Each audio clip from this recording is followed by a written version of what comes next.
This boy went to a new school and all the girls couldn't take their eyes off him. Every girl wanted to know who the new guy was. The bullies didn't like that, and they also wanted to know who the transfer student was. One of them thought, I need to show him who is boss in this class. New student's name is Daegun Kwon. He sat next to Min-soo Kim. When the teacher left the room at the end of class, that guy walked over to the new student and prepared his prank. He slapped Min-soo Kim hard and said, "Hey you, go buy me some sausage bread." Min-soo Kim didn't dare resist. He could only say that class was about to start and he might not be able to go. This comment made the blonde guy behind laugh. Ho-jong's face changed as he shouted, "Everyone close your damn eyes!" In the next second, everyone in the class actually closed their eyes and Ho-jong slapped Min-soo Kim across the face. "You little punk, are you tired of living? When I tell you to go, you go. Do you dare talk back?" Seeing this, Daegun couldn't hold back and wanted to act, but he remembered the many rules Sammy Lee had set for him. He couldn't figure out if she wanted him to intervene or not. Suddenly, Ho-jong looked at Daegun and said, "Why didn't you close your eyes? You know, you are sitting in the seat of the person who used to run errands for me. Why don't you two go?" Daegun naturally wouldn't run errands for anyone, so he said, "Isn't one person enough?" Hearing this, Ho-jong laughed. "What? Do you two want to compare who is stronger?" Suddenly his face changed and he said, "Insolent worm, you better not waste words.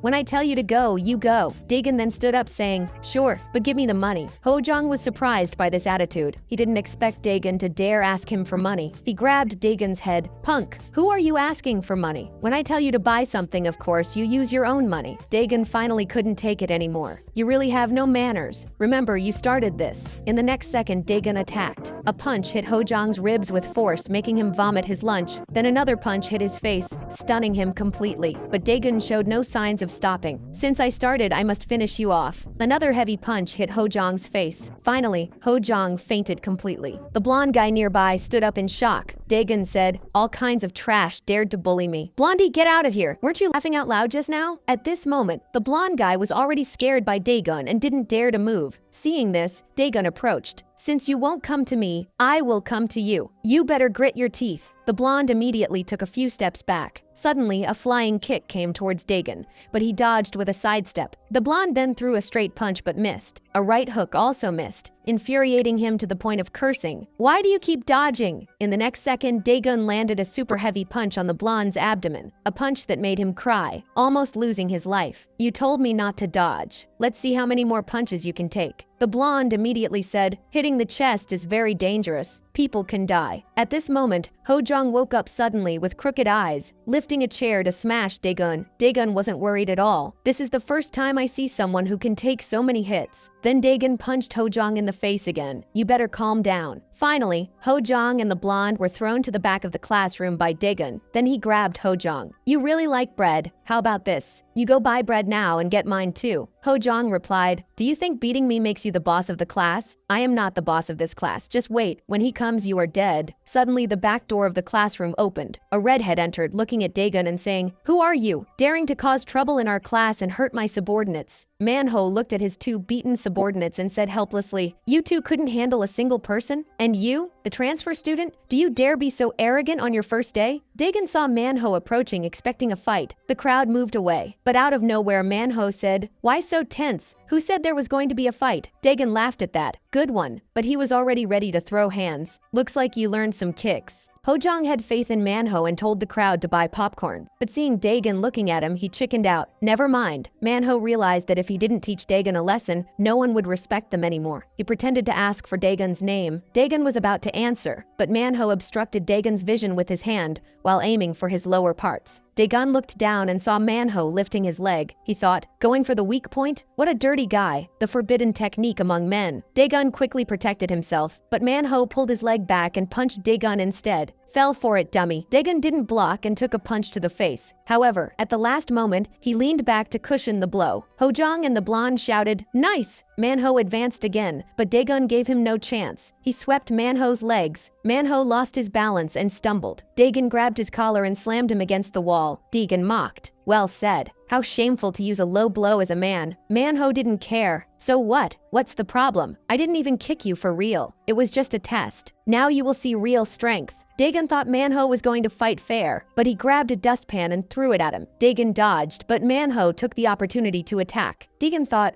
what a dirty fighter. Daegun couldn't find an opening to attack, so he dodged everything. Manhwa, pissed off, stop running. Suddenly Manhwa shouted to someone else, stop! This guy is my rival. Daegun thought someone was going to attack by surprise, but it was just a regular student. Manhwa used the distraction to throw a punch, but Daegun blocked it. Manhwa tried to poke Daegun in the eyes, but he dodged everything. Daegun got irritated and decided not to go easy. A left hook landed and blood burst from Manhwa's nose. He passed out instantly, collapsing on the floor. Hojong and the blonde were shocked. Looks like the leader of Class 1 has changed. Daegun looked at the two. Wake him up. When he wakes up, all three of you come. Sammy Lee watched everything from a prime spot. I wasn't disappointed with your performance. I look forward to what you will do next. But Sammy Lee was recognized by a student. The planning director of the Educational Foundation. Why is she at school? Meanwhile, Daegun was lecturing Manhwa No and the others. You three better behave from now on. Otherwise, I can be a friend or your worst nightmare. Daegun told the whole class. If they pick on you or anyone, let me know and I'll solve it. The truth no one knows is that Daegun isn't just some random guy. The guy dropped out of school for 2.5 years and worked at a convenience store. But now he suddenly appeared at a new school as a transfer student. The thing is, the school bullies are so out of control that they no longer obey the teachers. And the only ones who scare them are other bullies, but the really hardcore ones. That is why the education department had to create a supervisor plan to control these guys, send some stronger bullies back to school to straighten out the others. So they called Daegun, who had dropped out 2.5 years ago. A few days ago,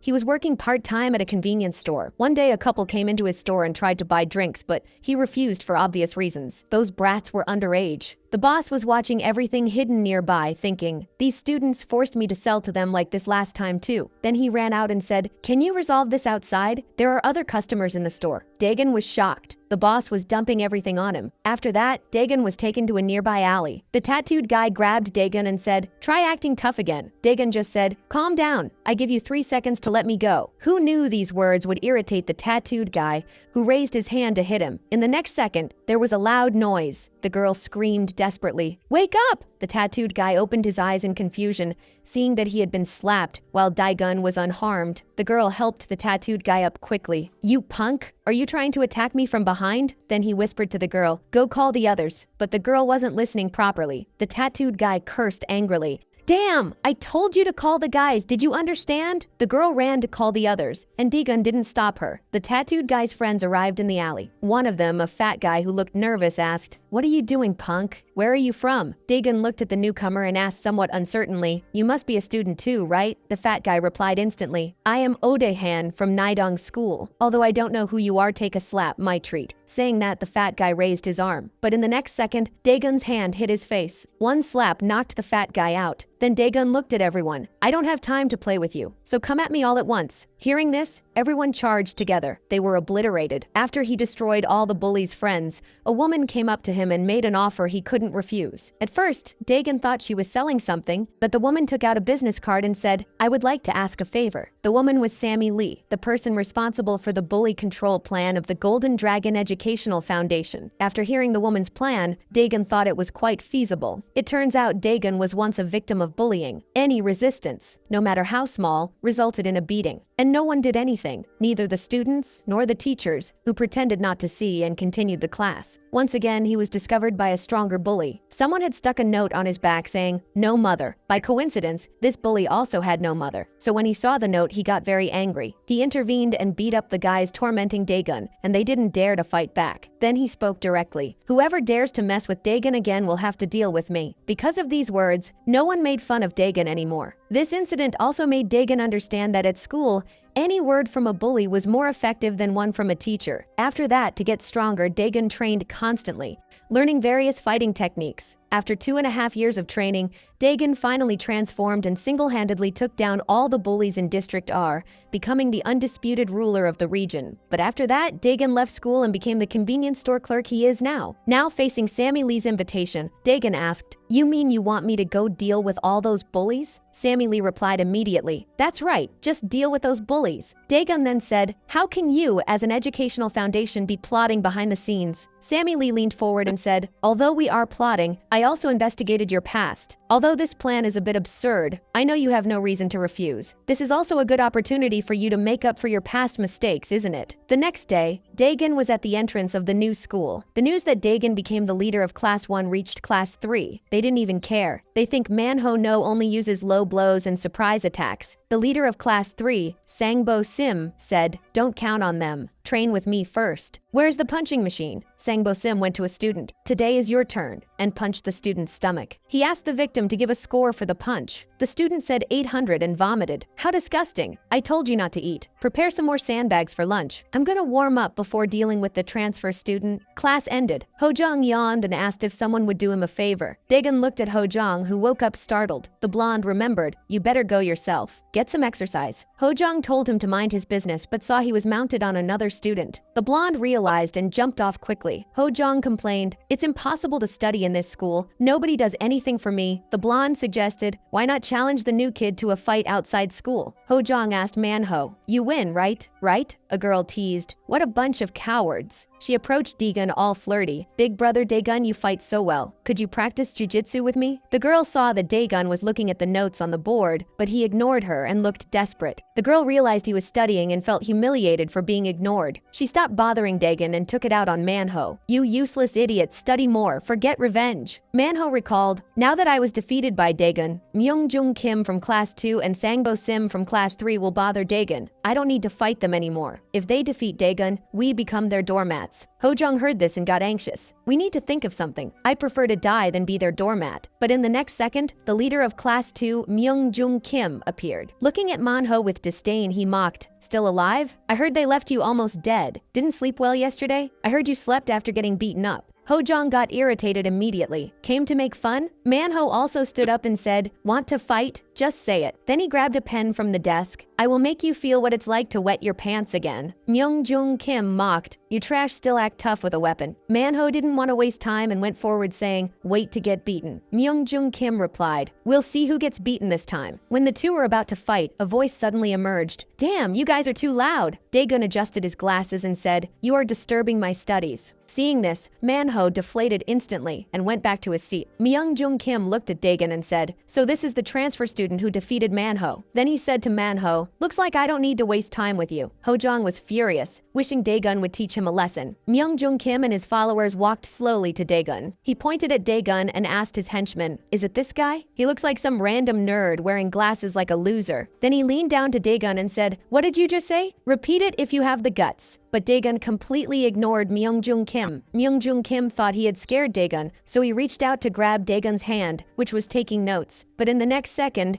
he was suddenly grabbed by Daegun, who bent his fingers back forcefully. The intense pain made the veins on Myungjung Kim's face pop out. He begged shamelessly, "Please let go. It's killing me." Daegun said, "I need to organize my notes during this break. If you don't want your fingers broken, come find me next time." Hearing this, Myungjung Kim just said, "Understood." Daegun then let him go, but in the next second, Myungjung Kim swung his fist. Seeing this, Daegun leaned back and then reached out to block Myungjung Kim's fist. Then he slapped Myungjung Kim on the face and sent him flying. Unexpectedly, he was knocked out directly. Then Daegun said, "So this is the leader of Class 2. Why did he come looking for trouble so anxiously? I was thinking of dealing with him next time." Then he told Myungjung Kim's henchman, "When he wakes up, tell him that if I see him slacking off again, I will finish him." After they carried Myungjung Kim away from Class 1, Daegun felt like he was dreaming. "I didn't expect to solve Class 2 like this." Manhwa and the others were also stunned. Hojong said immediately, "They say forgiving others is 100 times cooler than revenge. I decided to forgive the transfer student." Even the blonde said, "I also think studying hard is more important." But they didn't see that people from Class 3, including Sangbo Sim, had also come. Sangbo Sim shouted as soon as he entered, "Manhwa, I heard you got beaten up." Hojong was speechless. This familiar feeling. "Did you two plan this?" But Sangbo Sim said directly, "Don't worry, I am not interested in you." Then they came directly to Daegun and surrounded him. Daegun said helplessly, "Looks like I'll have to take notes next time. Can you leave? We have business with the person next to you." Then Sangbo Sim sat next to Daegun and provoked, "Are you studying? Is your persona that of a good student? I am Sangbo Sim from Class 3. I heard you defeated Manhwa. I am really worried you might start bullying everyone." Hearing this, Daegun took off his glasses and said, "You guys are endless. This is very annoying. Just say what you want. Someone like you who always brings a bunch of henchmen can't be that strong. You don't think you are strong, do you?" Hearing this, Sangbo Sim laughed. "You are interesting. You seem to have guts." But Sangbo Sim didn't choose to fight at that moment. Instead, he said, "See you after class. You better be prepared. I am not like that loser, Manhwa." With that, he left with his followers. Dagon couldn't help but be speechless. "I am so popular on my first day of school. Looks like I can't enjoy school life properly." At that moment, Manhwa suddenly walked up to Dagon. Arriving at his side, he asked, "Can I sit here?" Dagon refused directly. However, Manhwa still pulled the chair and prepared to sit, saying, "Sangbo Sim is right. He is different from us. That guy is a true fighting expert." Dagon replied indifferently, "So what? Also, I didn't say you could sit here." Manhwa said, "I want to help you." Dagon looked at him suspiciously. "What are you planning?" Manhwa continued, "I can help you defeat Sangbo Sim." Dagon replied, "No need." Manhwa continued as if he hadn't heard. "Sangbo Sim has been practicing boxing since he was very young. But this guy has no interest in boxing competitions. He practices boxing for only one reason. He likes hitting human punching bags." Soon, lunchtime arrived, and Dagon went to the cafeteria to eat. This also made Dagon drool. "It's been a while since I ate at the canteen. Lately just expired food from the convenience store." Dagon's handsomeness caught the attention of even bullies from other classes,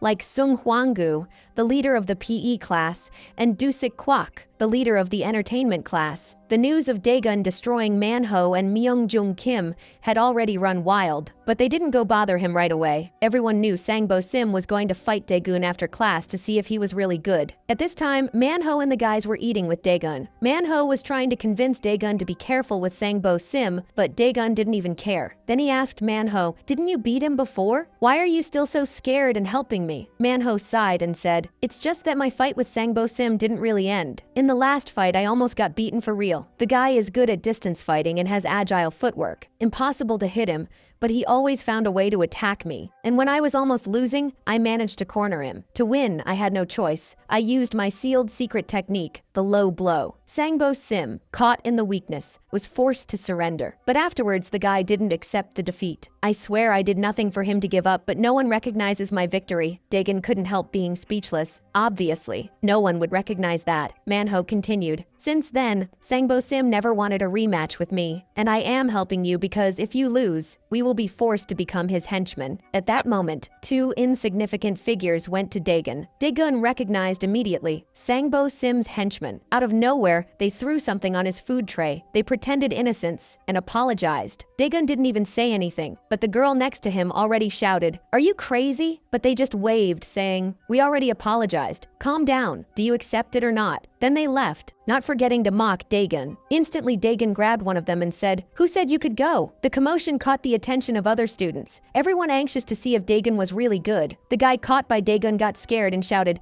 "Let me go! It's no big deal. Why are you grabbing me? I already apologized." But in the next second, Dagon's grip tightened. Then he said, "Accepting your apology or not is my problem." When Dagon was about to teach them a lesson, he received a message on his phone. Then Dagon let them go to check the phone. It was a message from a woman named Sammy Lee. Seeing the message, Dagon was shocked. Sammy Lee was the girl who ordered him to go back to school. If Dagon graduated, he would receive everything paid for, including college, but it had to be secret to control his behavior. If the mission failed because of Dagon, he would go back to his previous life. Seeing the message like this, Dagon calmed down, thinking she didn't want him to attract attention. The two henchmen, seeing that Dagon wasn't caring, ran away and Dagon ignored them. Then he scratched his forehead, thinking he had to be discreet. If it worked out, he would have the life he always wanted. Besides, it was his first day and he had already beaten too many people. Better leave the guys alone for now. The other bullies were disappointed, but saw that Dagon wasn't stupid. Then Dagon stood up and left the cafeteria. Manhwa and the guys didn't understand what happened to Dagon, who changed suddenly after seeing the phone. Leaving the cafeteria, Dagon wondered if he hadn't exaggerated and what Sammy Lee would think of him. When Dagon decided not to fight anymore today,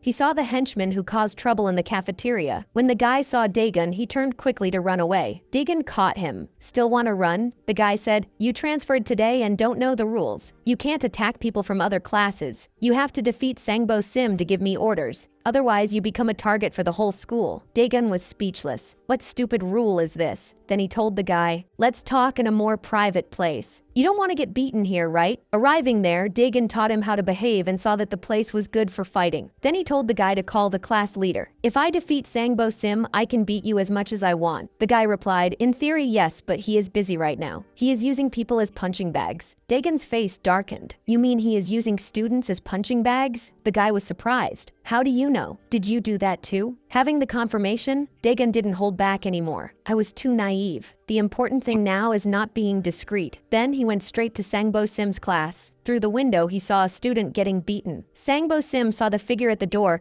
and ordered a henchman to see who it was. Opening the door, they saw Daegun's ugly face. Sangbo Sim said, "Didn't I say for us to meet after class? Are you coming now because you want to fight right away?" Then he told the students, "Move, you punching bags." But he saw the students limping to the side. Sangbo Sim went there and hugged one of them. "Stop pretending, you punk. Are you going back home to snitch?" The guy, scared, explained, "I just twisted my ankle on the way home. It's all my fault." Daegun analyzed everything around. He knew the feeling of being a punching bag too well, unable to do anything, because Daegun had been through that, getting beaten by bullies. But now he can fight back, and that wasn't why he came back. Daegun said to Sangbo Sim, "Stop taking your anger out on these weaklings. If you have guts, challenge someone stronger." Sangbo Sim was furious with this. "Are you saying that guy is me?" Daegun pointed to Sangbo Sim's henchman. "He must be tired of hitting punching bags. If he thinks it's unfair that he is my punching bag," the pointed guy got pissed instantly. "You piece of shit, are you calling me a punching bag?" He immediately advanced to punch Daegun. But Daegun dodged, grabbed his arm and collar and threw the guy. While the subject recovered, Daegun prepared the punch. Like a cannonball, the punch hit squarely. With just one blow, the guy passed out. The crowd around was shocked. What was that boom? Daegun looked at Sangbo Sim. "Not bad. Just like punching a punching machine. So many punching bags. But I need to destroy." Sangbo Sim turned red with anger, veins popping. Sangbo Sim ordered the crowd to move the tables and chairs. Daegun didn't try to stop him. He knew Sangbo Sim fought from a distance and wanted space. The news that Daegun was going to fight Sangbo Sim spread. Manhwa and others ran there. Sangbo Sim finished preparing and faced Daegun. In the next second, Sangbo Sim advanced quickly. He tried a punch, but Daegun dodged to the side. Then Sangbo Sim rotated his body and sent a hook. Daegun dodged everything, admiring Sangbo Sim's quick reaction. Daegun dodged at the last instant, but Sangbo Sim was fast to attack again, until Daegun saw an opening. But Sangbo Sim realized his intention and moved away to avoid being caught. Daegun frowned. Manhwa was right. This guy isn't weak. Natural talent for fighting,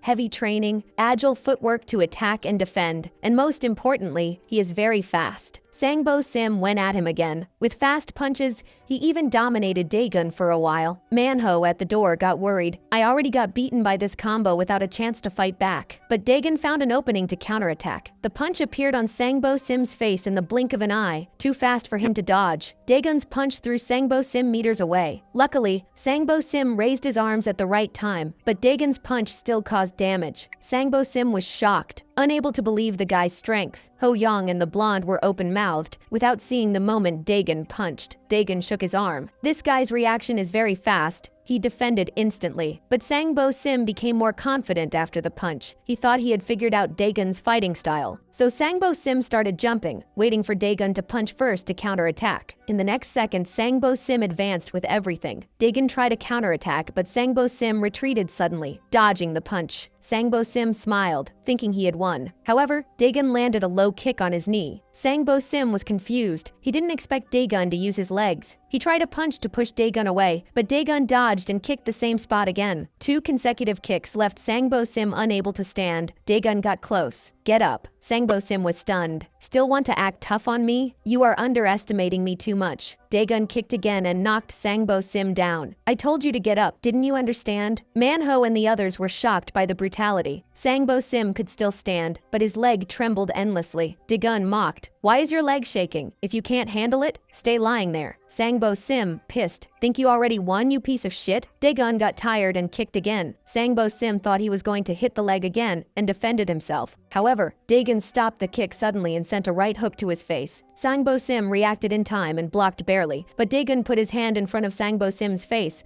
blocking his vision, and kicked the injured leg again. Fighting for real is aiming at the weak leg. Manhwa was shocked. How is he using my moves? What a lack of class. After so many kicks on the same leg, Sangbo Sim couldn't take it anymore. The pain was such that he was sweating cold. No one knew that the fight between Daegun and Sangbo Sim was being recorded. On the other side, a guy watched the fight between the two and commented, "Watching others fight is the best thing. These inexperienced kids actually fight well." Daegun looked at Sangbo Sim, who was kneeling. "Get up already." Sangbo Sim could barely stand up. He continued on his knees. The whole crowd looked at him, shocked. Sangbo Sim was super humiliated. The leader of the PE class said, "Even if he gets up, he can't continue fighting. His leg is done for." You know, a boxer's most powerful weapon isn't the fists. The most terrifying thing is the footwork. which maintains the ideal distance from the opponent. If fists are bullets, footwork is the gun. But in this state, he can't use footwork. A boxer without agility is worse than a normal person. Sangbo Sim stood up and said, "It's not over yet, you worm." Dagon said, "Very good. Wanna continue?" He kicked Sangbo Sim again. Sangbo Sim couldn't fight back, only blocked. The force of the kick threw Sangbo Sim meters away again. Sangbo Sim saw the situation was ugly. This guy is too strong, can't block, and I can't dodge. I'm only left with close combat. But before Sangbo Sim reacted, Dagon kicked him again. The kick threw Sangbo Sim into the corner of the room. Sangbo Sim saw the wall behind him and panicked. In the next second, Dagon advanced. A rain of punches fell on Sangbo Sim, who could only defend himself, until Dagon found an opening and hit his ribs. The impact knocked the wind out of Sangbo Sim, who was losing consciousness, defending only by instinct. Sangbo Sim turned into a punching bag, being beaten by Dagon. After 81 punches, Sangbo Sim couldn't take it and collapsed on the floor. He was terrified. "I can't beat this guy." Dagon approached Sangbo Sim. "I give you 10 seconds. Go back to your seat." But this time, Sangbo Sim lowered his head and didn't get up. The students watched the scene in disbelief. Why doesn't he get up? Did he give up? Sangbo Sim's friend was shocked. As a friend, he knew why Sangbo Sim trained boxing but didn't compete, and why he didn't challenge Manhwa again, even though he could beat him, and why he loved punching bags that didn't fight back.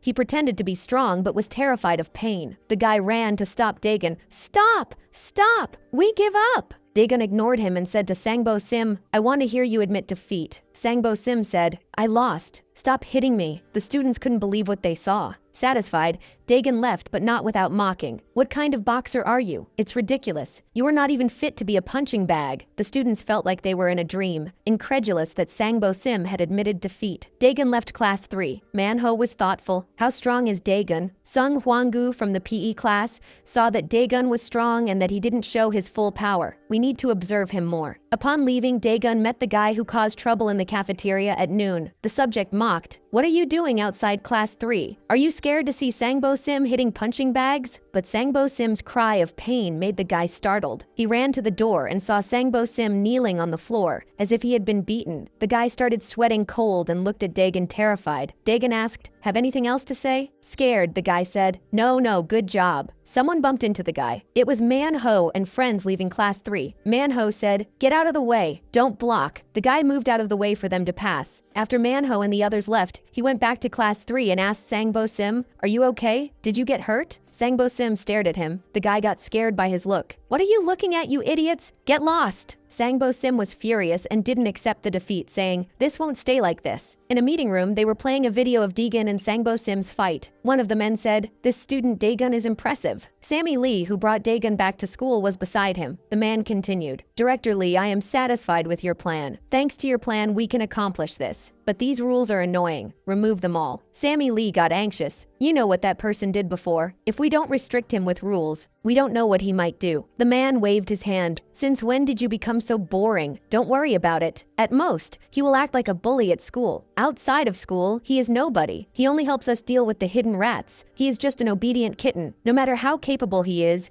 he doesn't escape our control. Let him show his true nature." The news that Dagon defeated Sangbo Sim spread through the classrooms. Arriving on the first day and dominating 3 classes shocked many people. Dojin Park, the leader of class 4, said it wasn't his problem and he could do whatever he wanted. Sung-hoon Lee, the leader of the advanced class of class 9, said he just wanted to study properly. Won-Woong Kim, the leader of class 6, said he just wanted to play in peace. Ji-seok, the leader of class 5, was worried. He went to class 6 to look for Won-Woong Kim to plan something. "It's no big deal that Manhwa defeated the leader of class 3, and I don't even need to worry about him. But this new kid is different from the weaklings. We need to think of a strategy." Then a girl nearby said she didn't understand what guys kept thinking about all day. It was Susie Beck, who called herself the queen of class 6. "If I lose, I just ask my brother for help." Ji-seok complained immediately. "No way. It's our class thing. We won't bother the seniors." And so Dagon's first day of school ended. After class, Manhwa and his friends kept following Dagon. Manhwa warned, "We always suspected each other, but now you stirred the fire. I think the leaders of other classes are already preparing to face you. Like it or not, you better prepare, because the people in this school aren't as dumb as they seem." Then Ho-jung said, "Let's leave that for later. Let's go to the PC cafe to play some LOL. I reached silver yesterday." At that moment, Dagon saw Sammy Lee's car parked nearby and immediately realized she was waiting for him. He said he had to go and wouldn't play, and that he was gold and didn't play with silver. Ho-jung complained that he still didn't like this guy. guy. After Dagon got into Sammy Lee's car and left, a student who was watching everything from the street was shocked. It's Sammy Lee's car.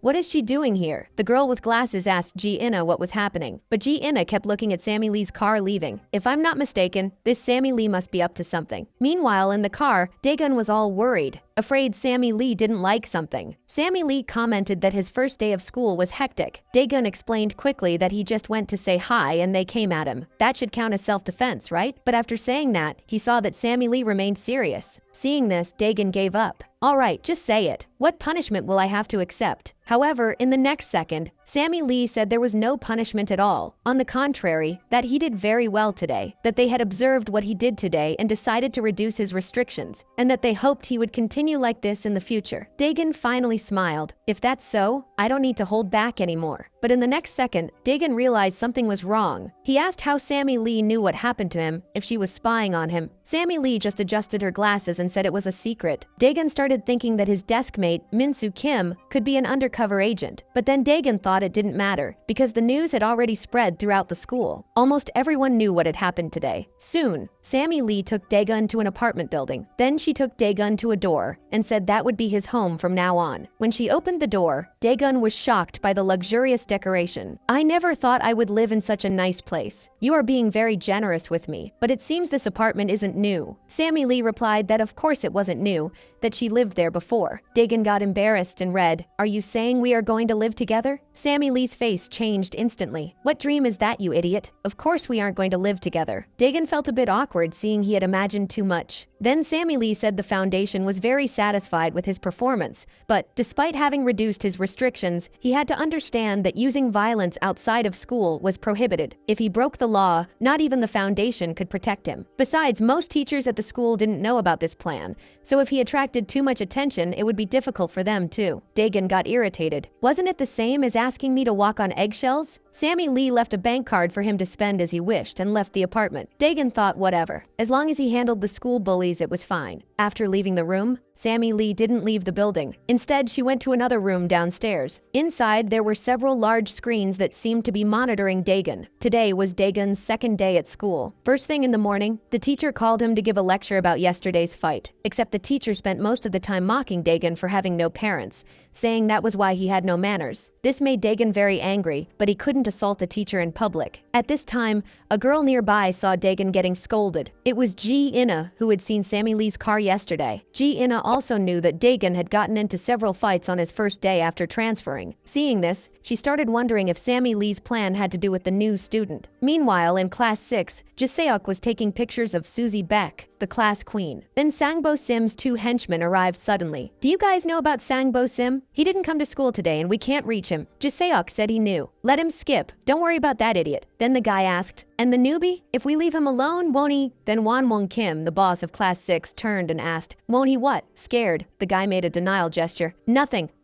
I'm not saying you would lose. Seeing this, Won Kim called the guy closer. The guy approached apologizing. In the next second, Won Kim punched his nose. The guy was a bit groggy from the blow, but saw Won Kim calling again. Seeing this, the guy didn't dare resist and went again, and as expected took another punch to the nose. Then Won Kim said, learn how to speak next time. I'll keep an eye on the newbie. You can get lost. The guy ran out of the room quickly. Jiseok came close and said, that's cool, but what they said is true. Won Kim asked, do you know why they put auto mode in games? Jiseok said he knew, that he also liked games with auto battle. Won Kim replied, why is auto so popular? It's because we don't need to do anything, right? Meanwhile, Dagon was in detective mode. Since he didn't know how Sammy Lee knew things, he thought Min-soo Kim was the spy. Out of nowhere, Dagon asked, Min-soo Kim, you didn't put a camera in your glasses, did you? Min-soo Kim was bugged by Dagon's question. Camera? What are you talking about? Then Dagon realized he was too direct and asked, why did you start using glasses out of nowhere? Min-soo Kim explained that he always wore glasses. It's just that Ho Jong mocked anyone who wore glasses. Feared of the mockery, I used contact lenses. But now that you are here, I think that won't happen anymore. So I went back to wearing glasses. Hearing this, Dagon got pissed, stood up to give Ho Jong a correction. Seeing this, Ho Jong was shocked, didn't even remember doing that. Scared, Ho Jong said to the blonde, I'm kinda bored, let's play on the floor. Then Ho Jong was on the floor, head down and hands behind his back. The blonde next to him wasn't understanding anything. At this, Min-soo Kim adjusted his glasses out of nowhere. Dagon noticed immediately, Min-soo Kim, that glasses adjustment is suspicious. Minsu Kim replied, "It's just that I feel weird wearing glasses again." Hearing this, Daegun just said awkwardly, "Sorry, I'm a bit paranoid these days." While Daegun thought how Sammy Lee spied on him, a guy appeared at the room window. Ji-inna appeared at the same time. The two stared at Daegun, but saw nothing different. Ji-inna was so focused on Daegun that she didn't even see the guy and bumped into him. The guy turned instantly and cursed her. "Blind? Stop walking around, get lost." Ji-inna apologized quickly and left, cursing softly. What a jerk. The guy continued looking at Daegun in the room. Suddenly, he saw that he was looking back. The guy got scared and left quickly. Meanwhile, Ji-inna, who had returned to class 9, was being interrogated by her friend. "Did you go to class 1 just now? I thought you only cared about studying, Ji-inna. In the end, you also like seeing handsome guys." Ji-inna was desperate, wanting to explain. But the friend said, "I got it. After all, the newbie is really handsome. There are already a lot of girls writing letters to him." Ji-inna didn't know how to explain, but out of nowhere, the friend had already gathered all of Daegun's information, even that he was going to pass by a street of stalls after class. Ji-inna was even more at a loss for how to explain. Aside from that, there was no reason to keep an eye on Daegun. After class, Ji-inna started following Daegun. She wanted to know what he and Sammy Lee were plotting. Meanwhile, the guy who was observing Daegun with Ji-inna was meeting with Won-woong Kim, the leader of Class 6. In the end, they were all from Class 6. Won-woong Kim gathered them to deal with Daegun. One of the guys said, "Isn't it kind of scummy for us to ambush the newbie? He is the leader of classes 1 to 3, and we aren't even leaders." Won-woong Kim replied, "So what? Besides, weren't you guys good at fighting before? If you hadn't met me in Jiseok, Class 6 would be yours. Or are you worried about the little rules between classes? In the end, everything is mine and Jiseok's. There is nothing wrong with you giving a push. Just take down the newbie. Don't worry about the rest. After you do it, call me." Said that, Won-woong Kim left. The group, led by Jinmo, waited for Daegun to appear. Soon they saw Daegun passing. Jinmo dropped the milk tea and went after him. Daegun sensed the bad intentions immediately, turned and entered a deserted alley. The group followed Daegun closely. Meanwhile, Ji-inna, who was following Daegun, was shocked. She didn't understand why the guys were following him. Ji-inna went after them, running to see what was going on. But Jinmo saw Ji-inna behind them. Ji-inna pretended she was on the phone quickly. The guy ordered the others to follow Daegun while he went after her. He told Ji-inna, "Stop pretending. I know you aren't on a call. You are following us, right?" Then the guy remembered she had bumped into him before. "I got it." The guy got it. "You are into me, right? You arrived already teasing. Like me? Just say it. Why keep following me? How cute." He put his arm around her and said, "I'm kind of busy. I can let you see us resolving a matter. Then I'm thinking of getting a room. Want to come?" Ji-inna got irritated, pushed the guy and cursed, "Are you crazy?" Jinmo got pissed instantly, threatened to slap Ji-inna. "Weren't you the one who liked me and was following me?" Ji-inna replied, "What are you talking about? How would I like a fat gorilla like you?" But in the next second, the guy's friends heard his screams, not understanding anything. They just turned to see what was going on. The guy was covering his eyes, screaming in pain. "You crazy girl, what do you want?" Ji-inna had the pepper spray in her hand, saying, "Who told you to touch me?" At this time, the guy's friends had already returned. The guy ordered them to get the girl. Several guys surrounded the girl. Ji-inna backed away, terrified. When the guys were about to attack, Daegun appeared out of nowhere, shouting at them, "What are you guys up to, you dummies?" They were going to tell Daegun to mind his business. However, in the next second, they realized something was strange. Daegun said, "You guys are following me, right? If you have something to tell me, let's exchange ideas somewhere else." Jinmo, seeing they had been discovered, agreed. Then Jinmo and the crowd took Daegun to a hidden alley. Only there were already people there. Some guys from the neighboring school, Bong-yun. They recognized one, Jin Woo-cha, from Bong-yun. The other was Jungman Lee, also from Bong-yun. The two were juniors in the art of fighting. Jin Woo-cha asked, "Are you guys from Golden Dragon? Never seen you there." Jungman Lee completed, "Me neither. Must be some chickens." "Do you know Won-woong Kim? He sent us to resolve a matter." Hearing the name, the two said, "Ah, it's from that coward Won-woong Kim. If it's him, we leave the place to you." Seeing this, Jinmo was embarrassed, but didn't dare say anything. Meanwhile, at the lawn house,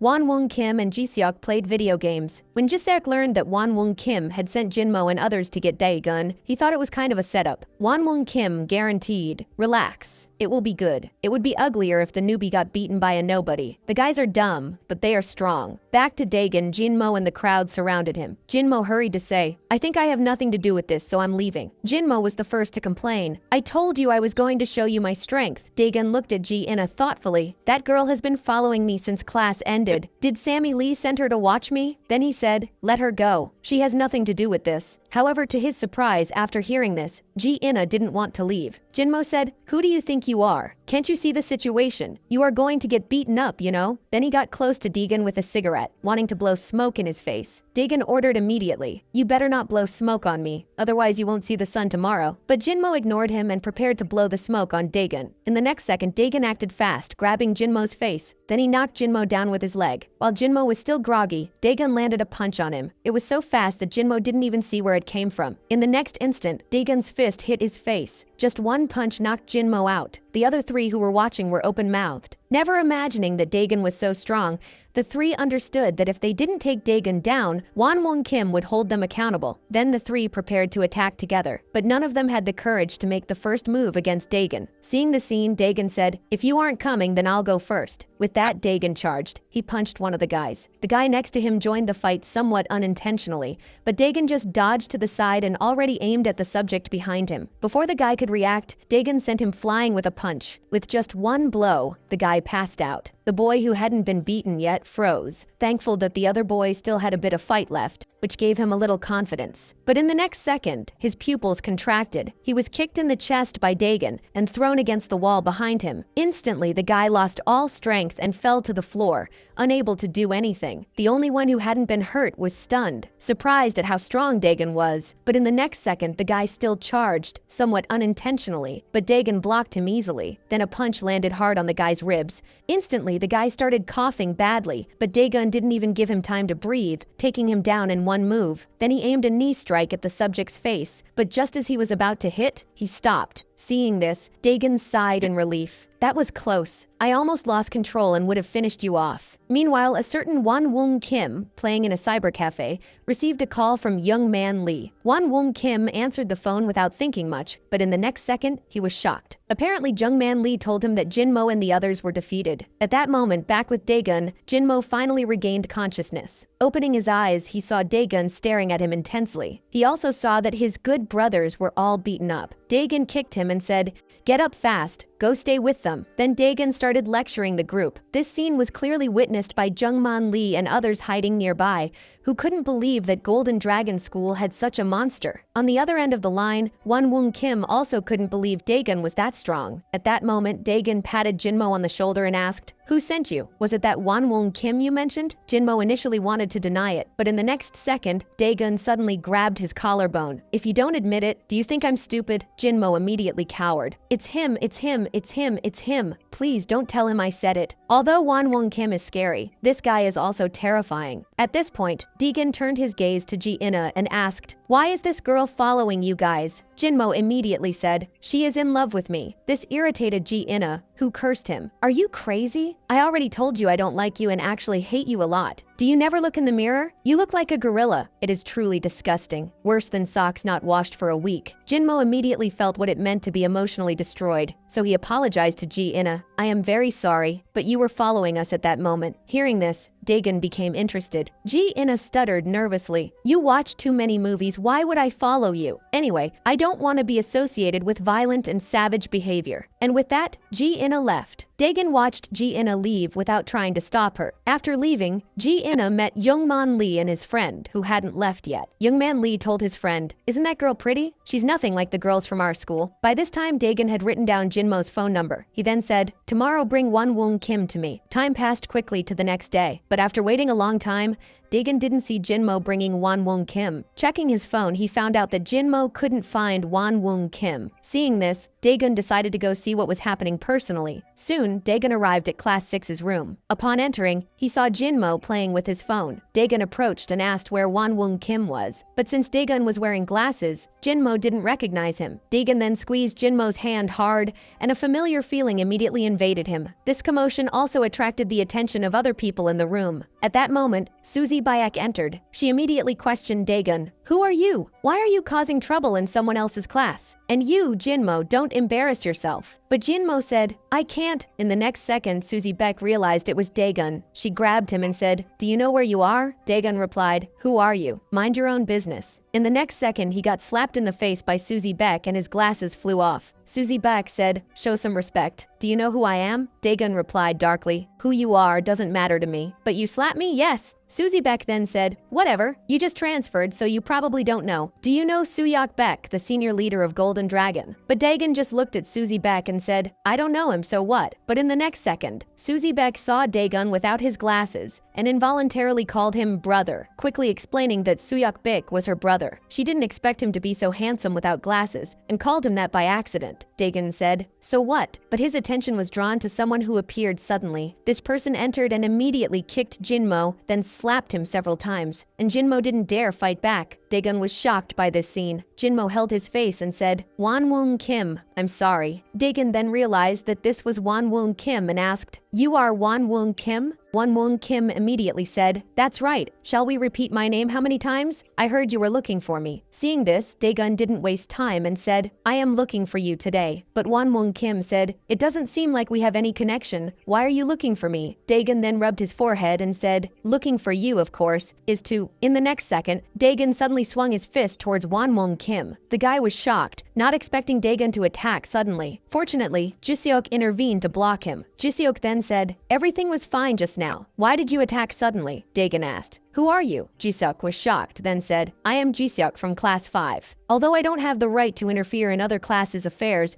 I can't stand by when you are causing trouble like this." At this point, Jiseok couldn't help but wonder if he was getting weaker. He used full force, but Daegun didn't even budge. Meanwhile, Daegun let out, "You actually have strength. Were you trying to take me down?" Hearing this, Jiseok let go of Daegun awkwardly and said, "That doesn't matter. Although fights happen all the time, we have the right to know why, right?" At that moment, Wonwoong Kim hugged Jinmo and said, "Is it because of what happened yesterday?" Then he grabbed Jinmo's hair and said, "You dumb idiot. You better explain yourself properly." But when Jinmo was about to speak, Wonwoong Kim slapped him across the face. Then he kicked Jinmo, saying, "The more I think, the more pissed I get. You dumb idiot, messed up using my name." Jinmo didn't even dare fight back, just apologizing. But Wonwoong Kim didn't stop, pissed. "Did water get into your brain or something? You made me be misunderstood." Then Wonwoong Kim stopped hitting Jinmo. Turning to Daegun, he said, "I admit I didn't control my guys well, but don't you think it's too much to question me without proof?" Daegun was annoyed. Looking at Jinmo, he said, "I guess there is no proof, right?" Seeing this, Wonwoong Kim advanced, cursing, "Rascal, stop pretending." But Jiseok held him quickly. "Calm down. He must know he accused wrongly." Then he told Daegun, "I think you got confused. We don't care about power rankings." At that time, the bell rang for class. Daegun was annoyed, feeling he was tricked. In this situation, Daegun knew he couldn't attack straight away and left class 6. Behind him, Wonwoong Kim smiled and said, "Jiseok, good job on the acting." Jiseok also spoke scared. "I was really nervous, but the guy is damn strong." "It's true. It's better not to get involved personally." Wonwoong Kim picked up his phone and said, "In that case, there is only one option left." Meanwhile, in the classroom, Daegun thought about what had happened. He knew it was Wonwoong Kim's plan, but the way they acted was distancing themselves from the trouble. If he did something, they would see him as the villain. Now their attitude was ambiguous, and he didn't find a reason to punch their faces. At that moment, the teacher spoke about war, that it is for interest, but needs justification. Daegun got it immediately. It seems there would soon be a way to deal with them. Meanwhile, Wonwoong Kim was scolding Jinmo and the guys, who were pissed but quiet. Jinmo thought, he doesn't even face the transfer student one-on-one and comes to lecture us. Wonwoong Kim was already dialing a number. It was Jungman Lee from Bongneon High School. Wonwoong Kim told him about the transfer student. Young Man Lee asked, "So, what happened with the guy?" Wonwoong Kim said, "Looks like you, Jinwoo Cha and some guys need to get in the game. I wanted to resolve it at school, but no one here can handle him. After you give him a beating, I'll finish it." Jungman Lee said, "No problem. The guy is actually good, but with us it won't be a problem." At that time, Jinwoo Cha came close and said, "Can we find that girl from yesterday?" Wonwoong Kim didn't understand. Who is Jinmo talking about? Jinmo remembered Ji Inna. Why did they want to find her? She had nothing to do with this. Then Wonwoong Kim asked Jinwoo Cha, "Why did you want to find the girl?" Jinwoo Cha said, "The girl is my type, and since we are going to deal with the transfer student, why not mess with her too?" Wonwoong Kim agreed immediately and ordered Jinmo to go get the girl. Jinmo was tense, thinking the girl had nothing to do with it. Then he remembered the rule that you can't touch a student from another class without beating the leader. He told Wonwoong Kim, "The girl is from class 9. If we mess with her, the leader Sunghoon Lee won't let it slide." Wonwoong Kim replied, "Girls don't pay protection, so it doesn't matter. And what can the nerd from class 9 do? After this, we we dominate class 9 too? Just bring both of them. Jinmo got annoyed instantly. How am I going to bring two? The scene changes. Jinmo found Daegun and knelt to apologize. Manhwa Name and the guys were open-mouthed. They had heard the guy had defeated 4 of Jinmo's guys yesterday. The guy was awesome, but unfortunately, it wasn't possible to get close. Daegun kicked Jinmo. So you know you did wrong. Daegun was going to teach him a lesson, but the more he looked, the more pity he felt. Then he gave up on the idea. He started lecturing him and told him to apologize to the girl from yesterday. Jinmo said, "I'll apologize right now. And to show I'm sorry, I'll buy you a chicken BBQ." Daegun was surprised. "You're buying me a chicken BBQ? Just us two?" Jinmo asked. "Can it be?" The pitiful face touched Daegun, who hugged Jinmo. "No problem. Let's eat after class." Jinmo found Ji-ina and apologized the same way, inviting her for a chicken BBQ to show regret. Ji-ina refused immediately. Jinmo explained he had no ulterior motives, just wanted to apologize, and that the transfer student Daegun would be there too. Yaro, Ji-ina's friend, heard Daegun's name and caught on immediately. "Then let's go together." Hearing this, Ji-ina shook her head. "I'm not going. How embarrassing. If you want to eat, let's go just us." But Yaro looked at Ji-ina pleading. "Please, Jin, there's no better chance to meet the transfer student." Jinmo also said, "Then bring your friend along. 4 people is also good." Seeing this, Ji-ina shrugged and said, "Actually, I don't want to go, but let's go together." Jinmo said he would meet them after school. But after Jinmo left, he regretted it. "I am such an idiot. What am I doing? Did I really think we were going to eat BBQ today, dragging an innocent girl into this?" And I stood there smiling stupidly. At that moment, Jinmo saw Min-soo Kim. He recognized him immediately as Daegun's deskmate, so he thought they must have a good relationship, right? Time passed quickly until after school. Young man Lee and others from Bongyun School were already prepared. At this moment, Daegun was also with Jinmo, Ji-ina, and the others. Both Daegun and Ji-ina felt very strange about this unusual combination. Only Yaro was focused on admiring Daegun. After walking a bit, Daegun noticed there were no open shops. He looked at Jinmo and asked, "Is there really a BBQ shop here?" Jinmo immediately got nervous and said, Yes. Nearby, Yaro also said, "Real gourmet places are usually in isolated alleys. I just didn't know there was a place to eat here. Never heard of it before." Daegun then looked at Jinmo and asked, "What is the name of that shop?" This scared Jinmo, who immediately looked around nervously. Seeing this, Daegun couldn't help but say, "Why are you panicking? It's like you have ulterior motives." But in the next second, Daegun noticed a group of people in the distance. These people were Jungman Lee and his group from Bongyun. Daegun understood immediately that Jinmo's apology was just a pretext to lure him here. Angry, Daegun was about to teach Jinmo a lesson. Jinmo quickly knelt before Daegun, saying he was forced to do this. "After this, you can kill me if you want, but I really had no choice." Nearby, Ji-ina and Yaro also realized everyone had been tricked by Jinmo. Ji-ina cursed angrily. "You scum! At least you shouldn't have involved innocent Yaro." By this time, Youngman Lee and the others had approached. Looking at Jinmo, he said, "Why are you kneeling for him? We came to make him kneel." Seeing this, Daegun had to deal with Youngman Lee and his group first, telling Jinmo to wait there and that he would settle accounts with him later. At that moment, the other students from Bongyun School still couldn't believe Daegun alone had taken down 4 people. And that guy kneeling looked so weak. How does he dare attend Golden Dragon School? Jinwoo Cha warned, "Don't underestimate him. Youngman Lee and I saw it personally. That guy is really strong." At this point, a big guy stepped forward and said, "If this guy is really that strong, then before we gang up on him, let me try first. Let me see what kind of skills a potential leader in Golden Dragon School has." The Baldy walked up to Daegun and said, "Let me fight you first." But Daegun was a bit confused. "I'm not sure if the Baldy was talking to me." It turns out the Baldy has crossed eyes, making it difficult for Daegun to tell who he was looking at. The Baldy then said, "Don't look around. I am looking at you right now." Seeing this, Daegun wasted no more time and said, "Hurry up and make your movement." The Baldy immediately assumed a stance and said, "Through my own unique training method, I developed extraordinary vision. These unfocused eyes of mine will soon make you suffer in agony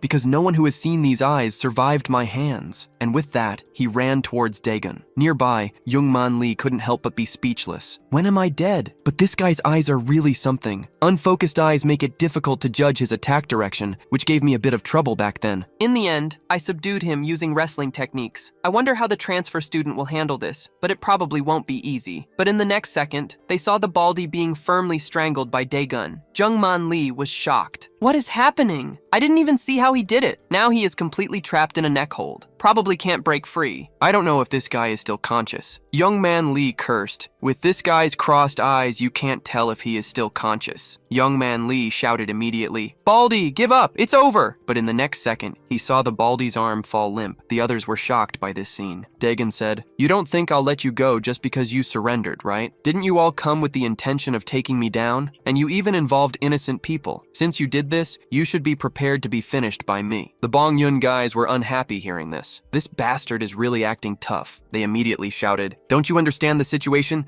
There are 9 of us here. Do you think you can beat all of us?" Dagon handed his backpack to Yarrow, asking her to hold it for him, saying he could solve them quickly and they should stay away. Then he walked alone towards the Bongyun group and said, "Don't come at me one by one if you have guts. Come all at once." Seeing this, the Bongyun guys didn't waste time, quickly spreading out to surround Dagon. Dagon had already made his judgment. He first ran towards the person closest to the wall. With a flying tackle, he hit the man hard against the wall, then punched the man in the face. The others ran over. Dagon grabbed a handful of dirt, throwing it in the face of the nearest person to block his attack. At that moment, a blonde guy had already kicked towards Dagon. Dagon quickly stood up, grabbing the blonde guy's leg. Then, with a leg sweep, he knocked the blonde guy to the ground. Then he dodged another person's attack with a sidestep. Finding an opportunity, he landed an uppercut on the man's chin. The blonde guy on the ground tried to get up, but Dagon was faster, landing another sweep kick to his face. Nearby, Jinmo was impressed. "Although I knew the guy was strong from the start, I didn't expect so much power. Maybe this guy can defeat Wonwoong Kim and Jisoo and become the first-year leader." No, he definitely can. Nearby, Jinwoo Cha saw the ugly fight and told the others to act soon. The two didn't hesitate and went after Dagon. Dagon went at them instantly. Dodging the first wave of attacks, he got close and landed a left hook on the ribs. While the guy felt the pain, he landed a right hook on the face,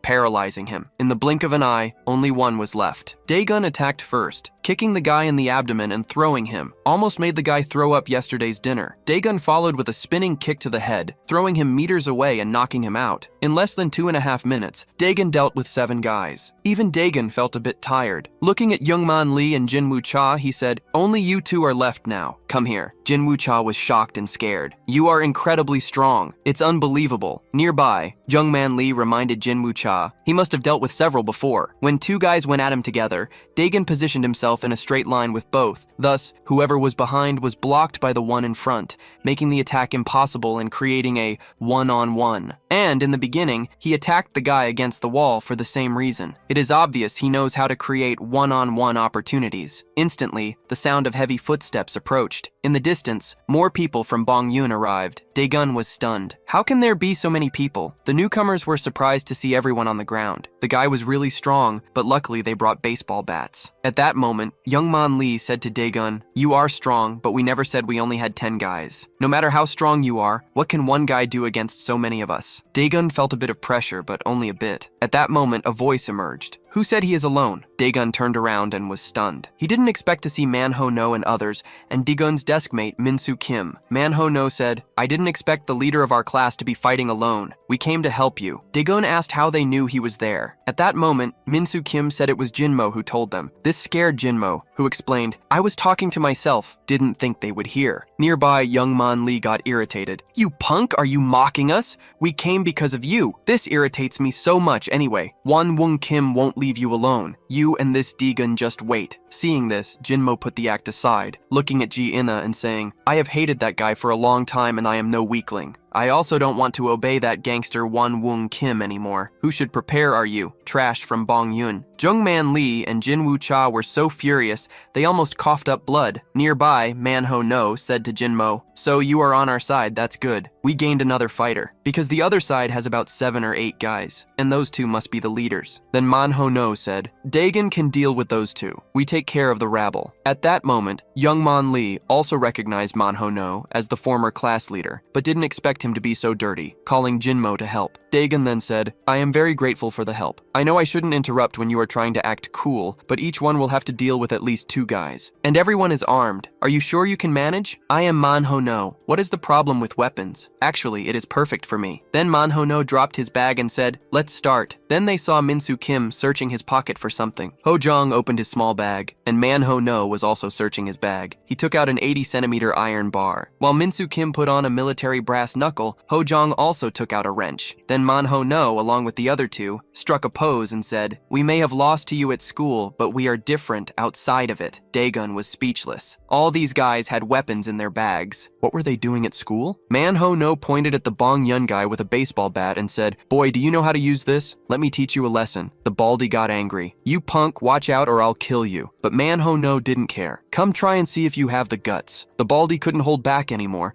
advancing, raising the bat and trying to hit Manhwa Name. Manhwa Name had already figured out the move. This guy is right-handed. He will hit diagonally from top right. In the next second, Manhwa Name threw chalk powder on him. Kids have no honor these days. Then Manhwa Name hit the guy with the iron bar in the belly, gave a kick in the balls, knocking him to his knees, and kicked the head, knocking out the baldy. The Bong Yun guys were stunned. What a dirty guy. Manhwa Name had already taken the guy's bat. Looking at the others, he said, "You rabble, don't think about interrupting the fight between leaders." But the Bong Yun guys were scared of Manhwa Name's dirty tactics, hesitant to act. Seeing this, Manhwa Name said, "If you don't come, I'll go to you." The Bong Yun guys had to advance reluctantly, but the guy's attack was easily dodged by Manhwa Name, who countered with a bat strike hard on his butt. A chubby guy nearby tried to attack Manhwa Name from behind, but was blocked by Hojong, who punched him away. The chubby guy was still complaining about the sudden intervention when Hojong had already raised his wrench and struck. The other guys panicked. "All these guys are crazy! Let's grab weapons from the ground." A guy nearby grabbed a beer bottle, but while he was still wondering if a beer bottle would be too dangerous, Min-soo Kim had already delivered a blow with his brass knuckle fist, hitting the man hard. A guy nearby immediately prepared to attack Min-soo Kim by surprise. At that moment, Jinmo also acted, kicking the guy away. Jinwoo-cha was speechless. These guys were fighting in a mess. Daegun said, "Your numerical advantage is gone. Now show me your skills." Jinwoo-cha and the other decided not to watch anymore. But Jungman Lee said, "I learned wrestling. Individual combat suits me better. Let me fight him alone first, test his strength. If things get ugly, you help me." He then assumed a wrestling stance. In the next second, he quickly approached Daegun's lower body,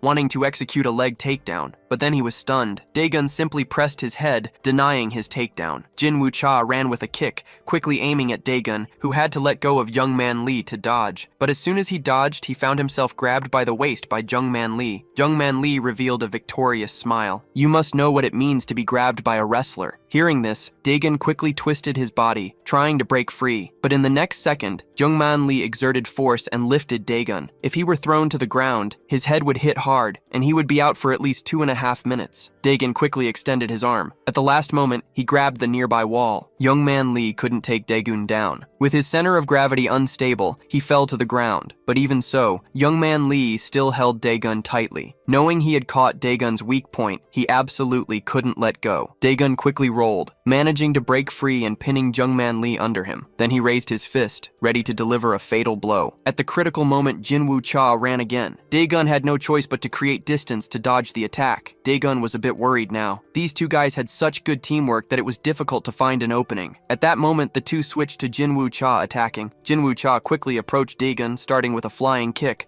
which Daegun dodged by ducking. Then Jinwoo-cha delivered a spinning kick, again aiming at Daegun. At that moment, Daegun chose to defend instead of attacking blindly. Finally, Daegun noticed that Jinwoo-cha's main attacks were all leg-based. In the next second, he quickly approached Jinwoo-cha, trying to close the distance. Jinwoo-cha sensed Daegun's intention and quickly retreated. After observing the situation briefly, Daegun saw that Jungman Lee would intervene when he showed a weak point or gained the advantage. Now he understood their attack pattern a bit, so Daegun quickly approached Jinwoo-cha, planning to deal with him first. When Jinwoo-cha's attack came, he quickly dodged to the side, exposing a weakness. Jinwoo-cha swung his fist, but Daegun avoided with quick movements. In the next second, Jinwoo-cha saw a punch emerge from under his arm, flying towards him. 2.5 seconds later, Jinwoo-cha realized he had been hit. By then, Jungman Lee was already standing in front of him. Jinwoo-cha then realized he had lost consciousness momentarily. Fortunately, Jungman Lee was there, or he would have been done for. Now he could only use this opening to adjust his state and find a way to explore Daegun's weakness. At that moment, Jungman Lee suddenly crouched, trying to grab Daegun by the waist again. But in the next second, Daegun grabbed him by the neck. "Your feint is too obvious. Anyone can see you are trying a takedown." Nearby, Jinwoo-cha saw the situation deteriorating and attacked again. This time,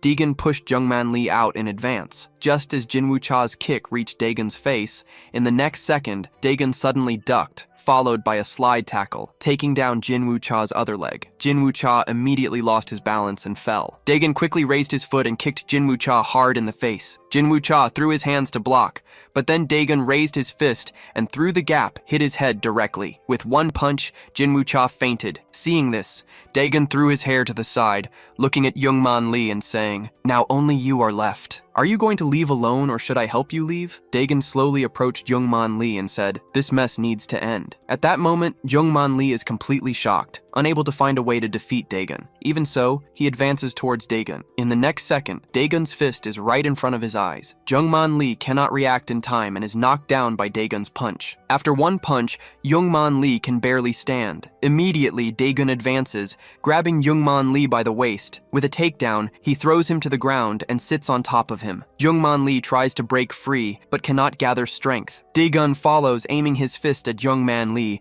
and without hesitation hits him. After a beating, Youngman Lee finally yields. "Please, stop hitting me. I won't dare interfere in Golden Dragon High's affairs again." Hearing this, Dagon gets even more irritated. He delivers another hard punch to Youngman Lee's face, then grabs him tightly. "Do you think I'll stop just because you asked? Today you will pay the price for helping Wonwoong Kim. Why would you suffer like this for that guy? Do you think he will rule Golden Dragon in the end? Wonwoong Kim or me, who is holding you now?" Meanwhile, Manhwa Name and the others finish dealing with the rest of the people. Dagon releases Youngman Lee and says, "You better think carefully about the future. Take your friends and disappear quietly." At that moment, Youngman Lee is full of extreme regret. He never imagined the gap between him and Dagon would be so big. After dealing with everything, Dagon says he is leaving. Manhwa Name then asks, "Did you bring weapons by chance today? Want to teach that despicable Wonwoong Kim a lesson?" But Dagon replies, "Never mind. I'm kind of tired today, and thank you all." Hearing this, Manhwa Name, Hojong, and Minsu Kim blush, saying it was nothing after all. They are all birds of a feather. Then Dagon looks at Jinmo, who straightens up instantly. Jinmo is terrified. What will happen? Dagon says he won't do anything today, saves it for another time. Dagon asks if Ji-ina and Yarrow got hurt. Seeing that things calm down, Yarrow weakens and almost falls. Dagon holds her quickly and asks, "Is everything okay?" Being held, Yarrow turns red as a pepper. She composes herself quickly and says, "I'm fine." Hearing this, Dagon says, "Sorry for the mess today. I involved you in this." Yarrow replies that it's not true, but Ji-ina interrupts and says that actually it is his fault. Yes, Dagon's existence is a mistake. Besides fighting everywhere, you still intimidate innocents. You aren't better than these fallen people here. None of you are good. To me, you are nothing but thugs, resolving everything with fists. People like you should hide in a hole. Said that, she pulls Yarrow away. The group feels hurt by the words, but cannot refute. Away from the group, Ji-ina apologizes to Yarrow. "Sorry, I lost my temper. Even saving us, I can't see them as good." Ji-ina gives up observing Dagon. If he has something with Sammy Lee, it shouldn't affect my plans, and tells Yarrow, "See you around. I'm going to visit Jian at the hospital today." Seeing this, Yarrow just waves goodbye to Ji-ina. Yarrow understands Ji-ina's strange reaction. Her brother was a victim of bullying and is in a vegetative state. Seeing her brother at the hospital, Ji-ina doesn't understand bullies. They know they are hurting others. I don't understand what goes on in their heads. Do they think it's just a joke? If they felt the same pain, would they do this? Meanwhile, Dagon hugs Jinmo and asks, "How will I punish you?" Jinmo regrets and says, "Punish me however you want, but I want to apologize to the guys from before." Seeing this, Dagon smiles. "It's good that you apologize. After all, they are innocent. The real villain is another one." Wonwoong Kim still waits for news from Youngman Lee at the park. Jinmo and the others appear. Seeing this, Wonwoong Kim asks, "Why are only you guys here? Where is Lee and the others?" and takes his hand out of his pocket. "Who are you acting tough for?" Jinmo looks at Wonwoong Kim with anger and goes straight at him. Staring from above, Jinmo throws a punch. Wonwoong Kim dodges quickly and lands a punch on Jinmo's ribs, but can't handle being surrounded by so many people. They kick his chin. Wonwoong Kim is attacked from all sides. Seeing things get ugly, Wonwoong Kim tries to escape. In the rush, he trips on a block and Jinmo throws himself on top. Wonwoong Kim pushes him away with a punch, but the henchmen arrive kicking and corner him. They surround Wonwoong Kim, who knows he is screwed. The next day, the news that Wonwoong Kim was beaten by Jinmo spreads. Jinmo feels avenged, becomes more confident, and becomes the leader of Class 6. Jinmo is showing off and choosing who will do the chores for him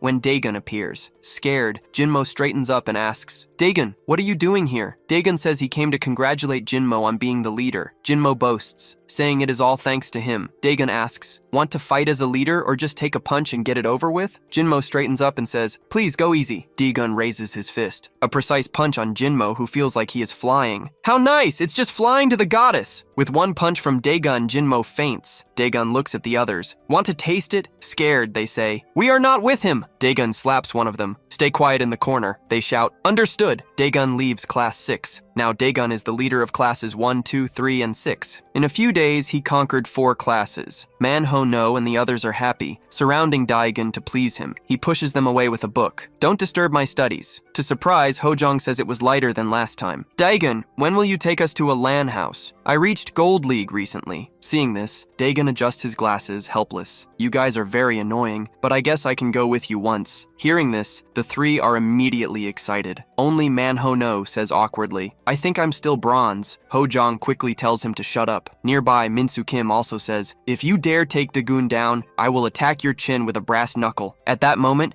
Joo-hee Park suddenly says, "I want to go too." Minsu Kim says immediately, "You want to play? I'm ashamed to expose you." In the next second, Minsu Kim takes a punch in the face. Joo-hee Park says, "Why are you talking so much? I'm just going to play cart near you guys." Nearby, Manhwa Name and Hojong quickly stop Joo-hee Park. Seeing this, Daegun also shows a satisfied smile. At that moment, the leader of the 5th class, Ji-seok, is still trying to contact Won-woong Kim, but many calls are not answered. Nearby, Suzy Baek says, "He wouldn't have dropped out of school, right? It can't be that bad. He didn't really lose to the transfer student, did he?" Ji-seok recalls Won-woong Kim's words, thinking that guy probably won't come to school anymore. Thinking about Daegun makes Suzy Baek's heart race. This guy is not only handsome, but also good at fighting. Then she asks Ji-seok if he plans to fight Daegun, but Ji-seok isn't sure if he can win. Suzy Baek then suggests, "Why don't you team up with leaders from other classes?" Ji-seok says, "I thought about teaming up, but now only classes 4, 5, 7, 8, and 9 are left." "But weren't you interested in those power rankings? Why do you seem so invested this time?" Suzy Baek recalls the first time she saw Daegun,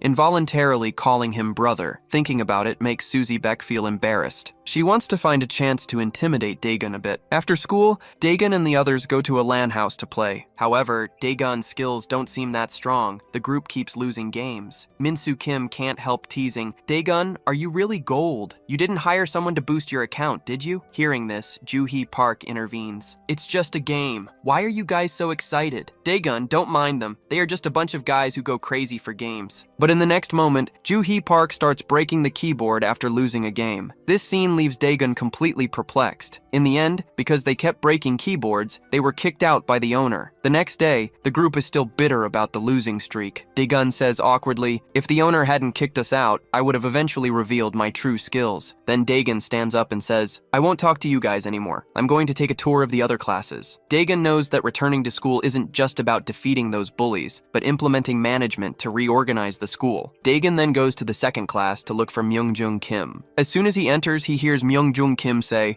"I have been living a quiet campus life, as you said." Daegun then asks, "That's good. How is your hand?" Hearing this, Myung-jung Kim demonstrates some sophisticated finger movements, indicating his hand is fine. In the next second, he is interrupted by Daegun. "Did you forget what I told you? Don't act arrogantly in front of me, but your performance isn't bad. Just keep it up in the future. If I hear any bad news, you know the consequences." Then Daegun goes to the 3rd class. However, after Sangbo Sim and others were beaten, they didn't return to school. So the atmosphere in the 3rd class seems good. Meanwhile, in the 6th class, several students are making a ruckus in front. Jinmo suddenly bangs on the table. "You guys are very annoying. You are disturbing my studies. Can you be a little quieter?" Nearby, Jinmo's friend asks, "Why did you start studying? Is it because you got beaten up and went crazy?" In Jinmo's mind, Ji Ina's image appears. Now I know Ji Ina is actually the school's top student. To be worthy of her, I also need to study hard. At that moment, Suzy Baek says, "If you want to study for real, shut up and do it." Jinmo doesn't dare be undisciplined with Suzy Baek. He says awkwardly that he understands. Suzy Baek is still bothered by calling Daegun brother. She calls Jinmo. Jinmo doesn't dare hesitate and runs quickly. Suzy Baek then says, "You remember what happened that day, right? When I called Daegun brother accidentally, you should know I was trying to say Suyok Baek is my brother." Jinmo, looking at the book in his hand, says, I know.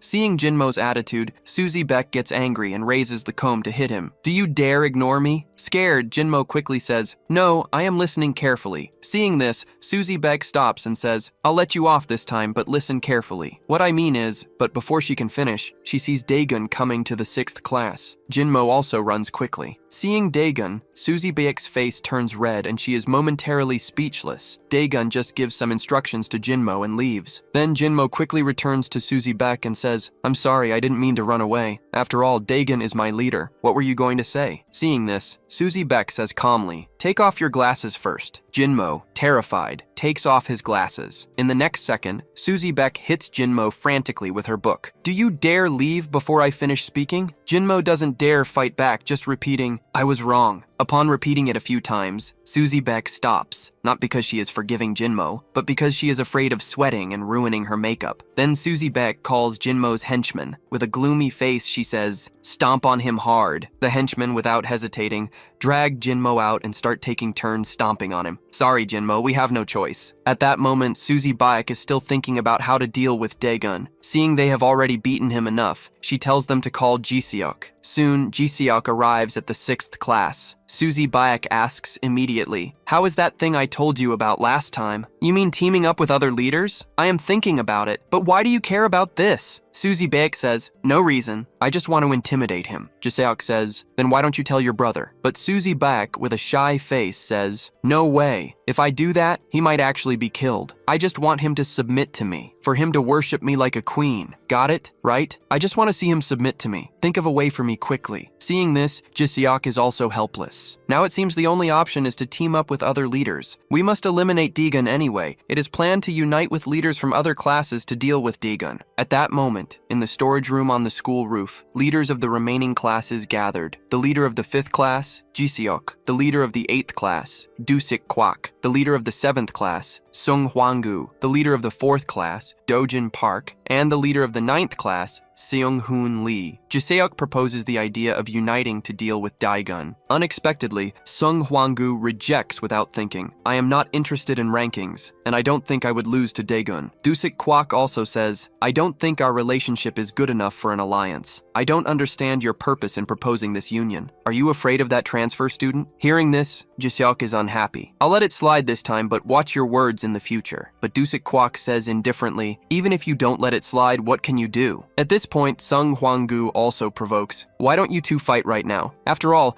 you didn't determine the winner last time." The leader of the 4th class, Dojin Park, says immediately, "Sounds good. Let's add a bet. I'll put 500,000 on Dusik Kwak to win." Seeing this, Jiseok is speechless. "I shouldn't have organized this meeting." But at that moment, Sung Hwang-gu says, "I agree with the alliance." Dusik Kwak asks immediately, "Even if we ally, what can we do?" Sung Hwang-gu then says, "Before I express my opinion, let's hear what Jiseok has in mind." Jiseok then says, "As you can see, Daegun is quickly conquering several classes. Since the original ranking collapsed, I think we need to form a counterweight to Daegun to some extent." But in the next second, Sung Hwang-gu says, "How boring. Let you weaklings deal with the alliance thing." Dojin Park also says, "I don't like sharing money with others, so I'm also not planning to ally." Seeing this, Dusik Kwak doesn't hesitate and also prepares to leave. Upon leaving, he doesn't forget to mock, "How could an alliance happen? Someone should use their brain." Jiseok can't hold back. "You, stay right there. I said I wouldn't let you escape next time." Dusik Kwak is not intimidated at all. He waves his finger. "I'll give you a chance to vent. Let's see if you can handle it." While the two are about to fight, Seung-hoon Lee quickly steps forward. "Now is not the time for internal conflicts. Listen to my analysis first. The next collection day is coming soon. This is the main reason why we want to become leaders,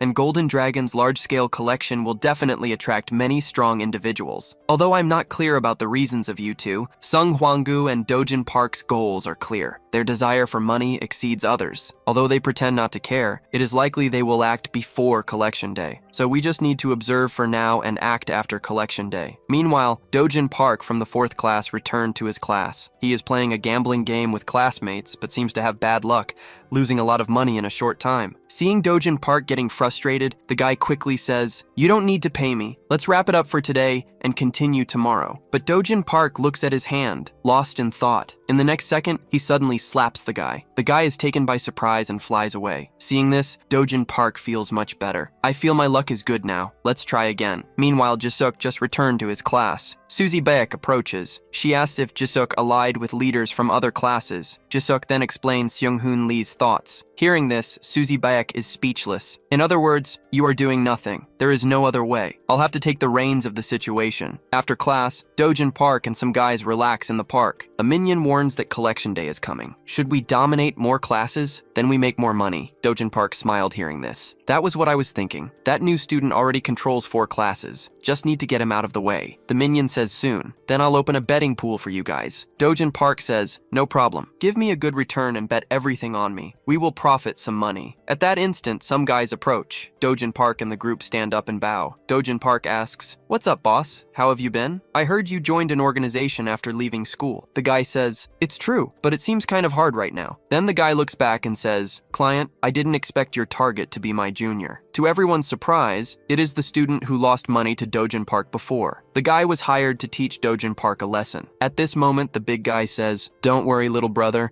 Since I took your money, I'll do the job. Consider this as educating a junior. Dojin Park understands. So you mean they paid for you to teach me a lesson? The big guy confirms. That's right. It's an area I just entered. It's just work. So cooperate, all right? Hearing this, Dojin Park puts his hand on his belly and starts laughing loud. This is too much. Think you can act like a bully just because you joined an organization? In the end, you are just serving as a henchman for a student. How shameful. Hearing this, the guy gets irritated. You are getting more and more disrespectful. You should know who I am. I am Jai Jung-yuk from Tiger Construction Company. The guy slaps Dojin Park on the shoulder. I am very disappointed in you. I think I'll have to teach you a real lesson today. Then the guy clenches his hand to punch. To everyone's surprise, Dojin Park doesn't dodge and even gets closer. Boss, your fist is fatter. It is so soft. Like this, you can't tell who is teaching whom. In the next second, Dojin Park attacks suddenly and lands a punch in the guy's belly. The subject can't straighten up after that punch. Dojin Park lowers his head and says, your resistance to impact on the belly is terrible. You should exercise more. I don't even want to touch a pig-leg body like yours. Then he lands a punch on the subject's face. The big guy flies several meters and falls to the ground hard. Dojin Park seems dissatisfied and says, come at me all at once. Hearing this, the others get angry,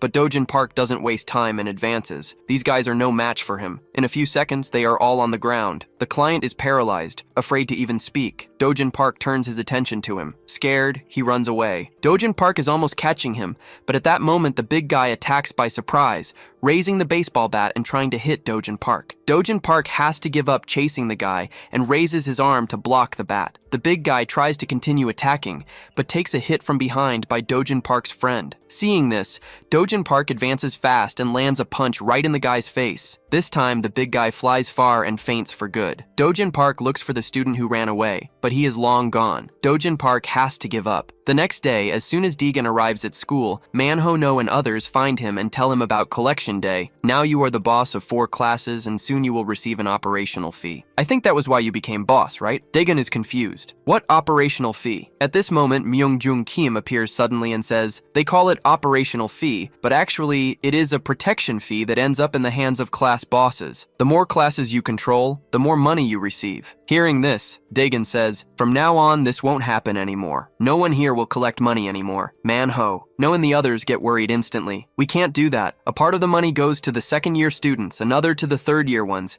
If we don't pay, we are going against the whole school. The consequences are very serious. Hearing this, Daegun starts thinking, if it involves the whole school, the risk is really high. But wasn't that why I came back to clean this place? Whatever. At this moment, Jinmo also arrives, suddenly saying someone wants to see Daegun. Daegun gets a bit irritated. Why do people always want to see me? But to his surprise, the one who wants to see Daegun is Susie Beck. Seeing this, Daegun grabs Jinmo by the neck instantly. Are you wanting to die? I already told you not to bother me with these things. Susie Beck goes to Daegun and says, you better let him go before I get angry. Although he did a lot of annoying stuff. Only I can hit him. Hearing this, Daegun says bluntly, what nonsense are you talking about? By your rules, Class 6 is mine now, so I deal with him however I want. Hearing this, Susie Beck advances and grabs Jinmo's hand. Stop acting like a bully. I am above those rules you mentioned. Then Susie Beck pulls hard, trying to drag Jinmo, but he is firm, held by Daegun, who says, I won't let him go. Do what you want. Hearing this, Susie Beck gets anxious. How arrogant you are. Then the two start fighting over Jinmo. In the heat of the moment, Susie Beck hugs Jinmo's arm. The feeling on the arm makes Jinmo radiate joy,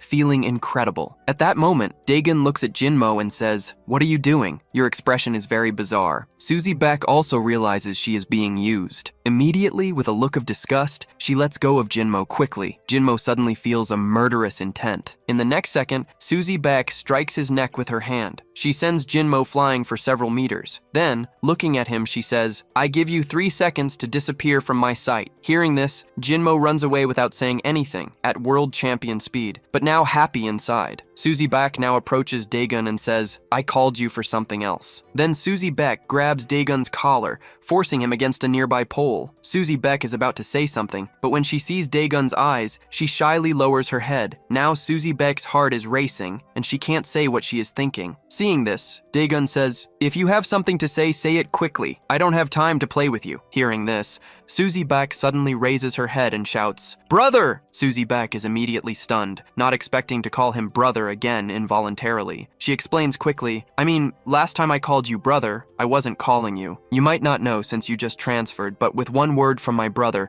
everyone in school has to listen to him." Hearing this, Daegun is speechless. "You called me here just for this?" Then he removes Suzy Baek's arm. With a twist, he immobilizes her. Suzy Baek is stunned, finding herself trapped by him. But no matter how hard she tries, she can't break free. Daegun now says, "Don't struggle, just call your brother there. I wanted to meet him too." Hearing this, Suzy Baek is stunned. "Are you crazy? If you meet Suyok Baek, you are done for. That cannot happen at all." While the two are still struggling, some people approach from afar. One of them is the leader of the 4th class, Dojin Park. One of the bald guys recognizes Suzy Baek. "What are you two doing?" A boy and a girl clinging to each other in broad daylight. Hearing this, Daegun retorts, "What are you saying, Baldy?" Hearing this, Dojin Park, who was behind, almost explodes with laughter. The Baldy's face darkens. "What did you say?" Seeing the guy's reaction, Daegun raises his hand in apology. "Sorry, I shouldn't have made a joke about your hair volume." Hearing this, Dojin Park starts laughing out loud. "You are very funny. Jaok Wan didn't lose his hair. He shaved it on his own, so it's okay to call him Baldy." At that moment, a guy nearby says, "Stop laughing. Jaok Wan really is going bald." The guy waves to Daegun. "First-year kids go cool off somewhere else." Daegun asks Suzy Baek, "Do you know these guys? Why are they giving me orders?" Suzy Baek says, "That guy is named Ju Gong-myung, and the baldy in front is the second-year leader, Jaok Wan." Hearing this, Daegun has a plan in mind. He says, "We arrived here first. If anyone has to leave, it's you." Hearing this, Suzy Baek says, "What are you saying? Are you crazy?" Jaok Wan also doubts his ears. Really is crazy. Jaok Wan is about to teach Daegun a lesson, but Suzy Baek suddenly receives a call from her brother, Suyok Baek. Nearby, Ju Gong-myung quickly stops Jaok Wan, who wants to act. Then Suzy Baek is heard saying, "Brother, are you coming in a bit? Then I'll wait for you here." Daegun also asks if Suyok Baek is coming, but Suzy Baek ignores Daegun. Looking at Jaok Wan and his group, she says, "If you guys don't have anything else, I'll take this guy and leave. I still have business with him." Ju Gong-myung stands in front of Jaok Wan and advises, "Calm down. If Suyok Baek sees us beating his sister's friend in front of Suzy Baek,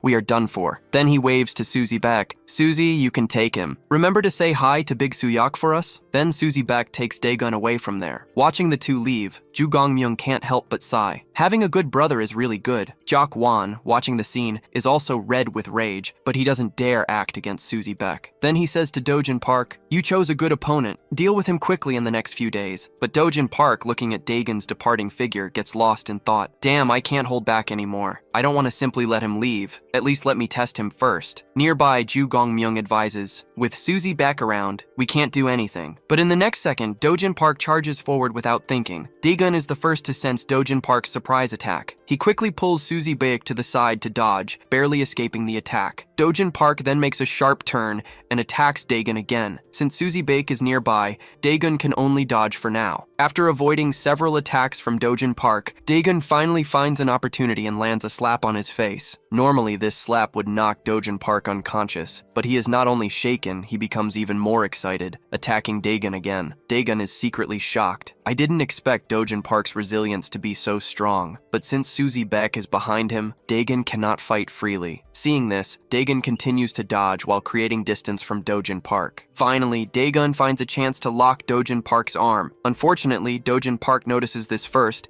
and without hesitating, kicks Daegun away. Dojin Park then says, "What are you doing? Just dodging?" At that moment, Daegun sees that Suzy Baek has moved away and sighs in relief. Now he can finally fight without holding back. Dojin Park was still provoking. asking, "Why do you look so pathetic? You are nothing like the rumors said." But before he could finish speaking, Daegun had already punched him. Before Dojin Park could react, Daegun followed up with a kick, throwing Dojin Park several meters away. The powerful blow made Dojin Park curse involuntarily, but in the next second, Daegun kicked him again. This kick sent Dojin Park flying. Dojin Park quickly rolled and stood up again. This time, Dojin Park finally realized Daegun's terrifying strength and couldn't help but say, "You are really damn strong." Meanwhile, Daegun asked, "Is your arm okay?" Only then did Dojin Park feel the pain in his arm. He suddenly remembered what happened last night. He thought it was nothing, but it seemed he had underestimated the situation. Daegun took off his jacket and said, "You better hope your arm is okay because you might be about to get beaten up." But suddenly, Susie Beck shouted, "Daegun, why are you taking off your clothes?" Daegun was speechless. "I am just taking off my jacket," Susie Beck replied, "but you shouldn't do that in front of so many people." Hearing this, Daegun realized that many people had gathered around. It seemed they couldn't have a proper fight right now. Dojin Park also said that, although it was a pity, they had technically already fought. "So let's end it here today. Wait for me to come find you next time. I will show you what I am really capable of then." After saying that, Dojin Park pushed through the crowd and left. Nearby, the second-year student Ju Gong-myung said, "You look disappointed. Don't worry, you guys will meet again soon." Daegun replied immediately, "I hope you are there next time too. It would be troublesome to beat you guys up separately." Hearing this, Ju Gong-myung got angry. How dare a first-year student be so arrogant? He was about to run over and settle things with Daegun, but Jaok Wan stopped him saying, "You are a second year after all. Being provoked by a first year is inappropriate." Hearing this, Ju Gong-myung had to give up confronting Daegun and left with Jaok Wan. Daegun didn't stop them, as it wasn't appropriate to fight anymore right now. Nearby, Susie Beck scolded Daegun for being crazy enough to irritate a second-year boss. "Although you are quite strong, you shouldn't casually provoke the second years. Also, thank you for earlier, but next time don't grab a girl's waist so tightly." Daegun said impotently, "I don't feel like it's dangerous and I thought I was being kind. By the way, didn't you say Suyok Beck was coming?" Susie Beck replied, "I said that to save you. I was lying to them. After all, you were very hostile towards the second years just now and a while ago. And why do you keep wanting to meet my brother? You will probably be done for if you meet him. Just deal with the first years for now. The bosses of the other classes are all talking about taking care of you." After saying that, Susie Beck left first. Daegun was helpless. It seemed he wouldn't meet Suyok Beck today. "If I knew, I should have dealt with that baldy from the second year, but I still need to see Suyok Beck about the protection money matter. That guy from Dojin Park was quite unusual though. I could tell from his shoulders that he isn't someone to mess with. Anyway, I am surprised he managed to handle my punch. Maybe I haven't found my previous feeling yet. I hope next time he can endure a bit more,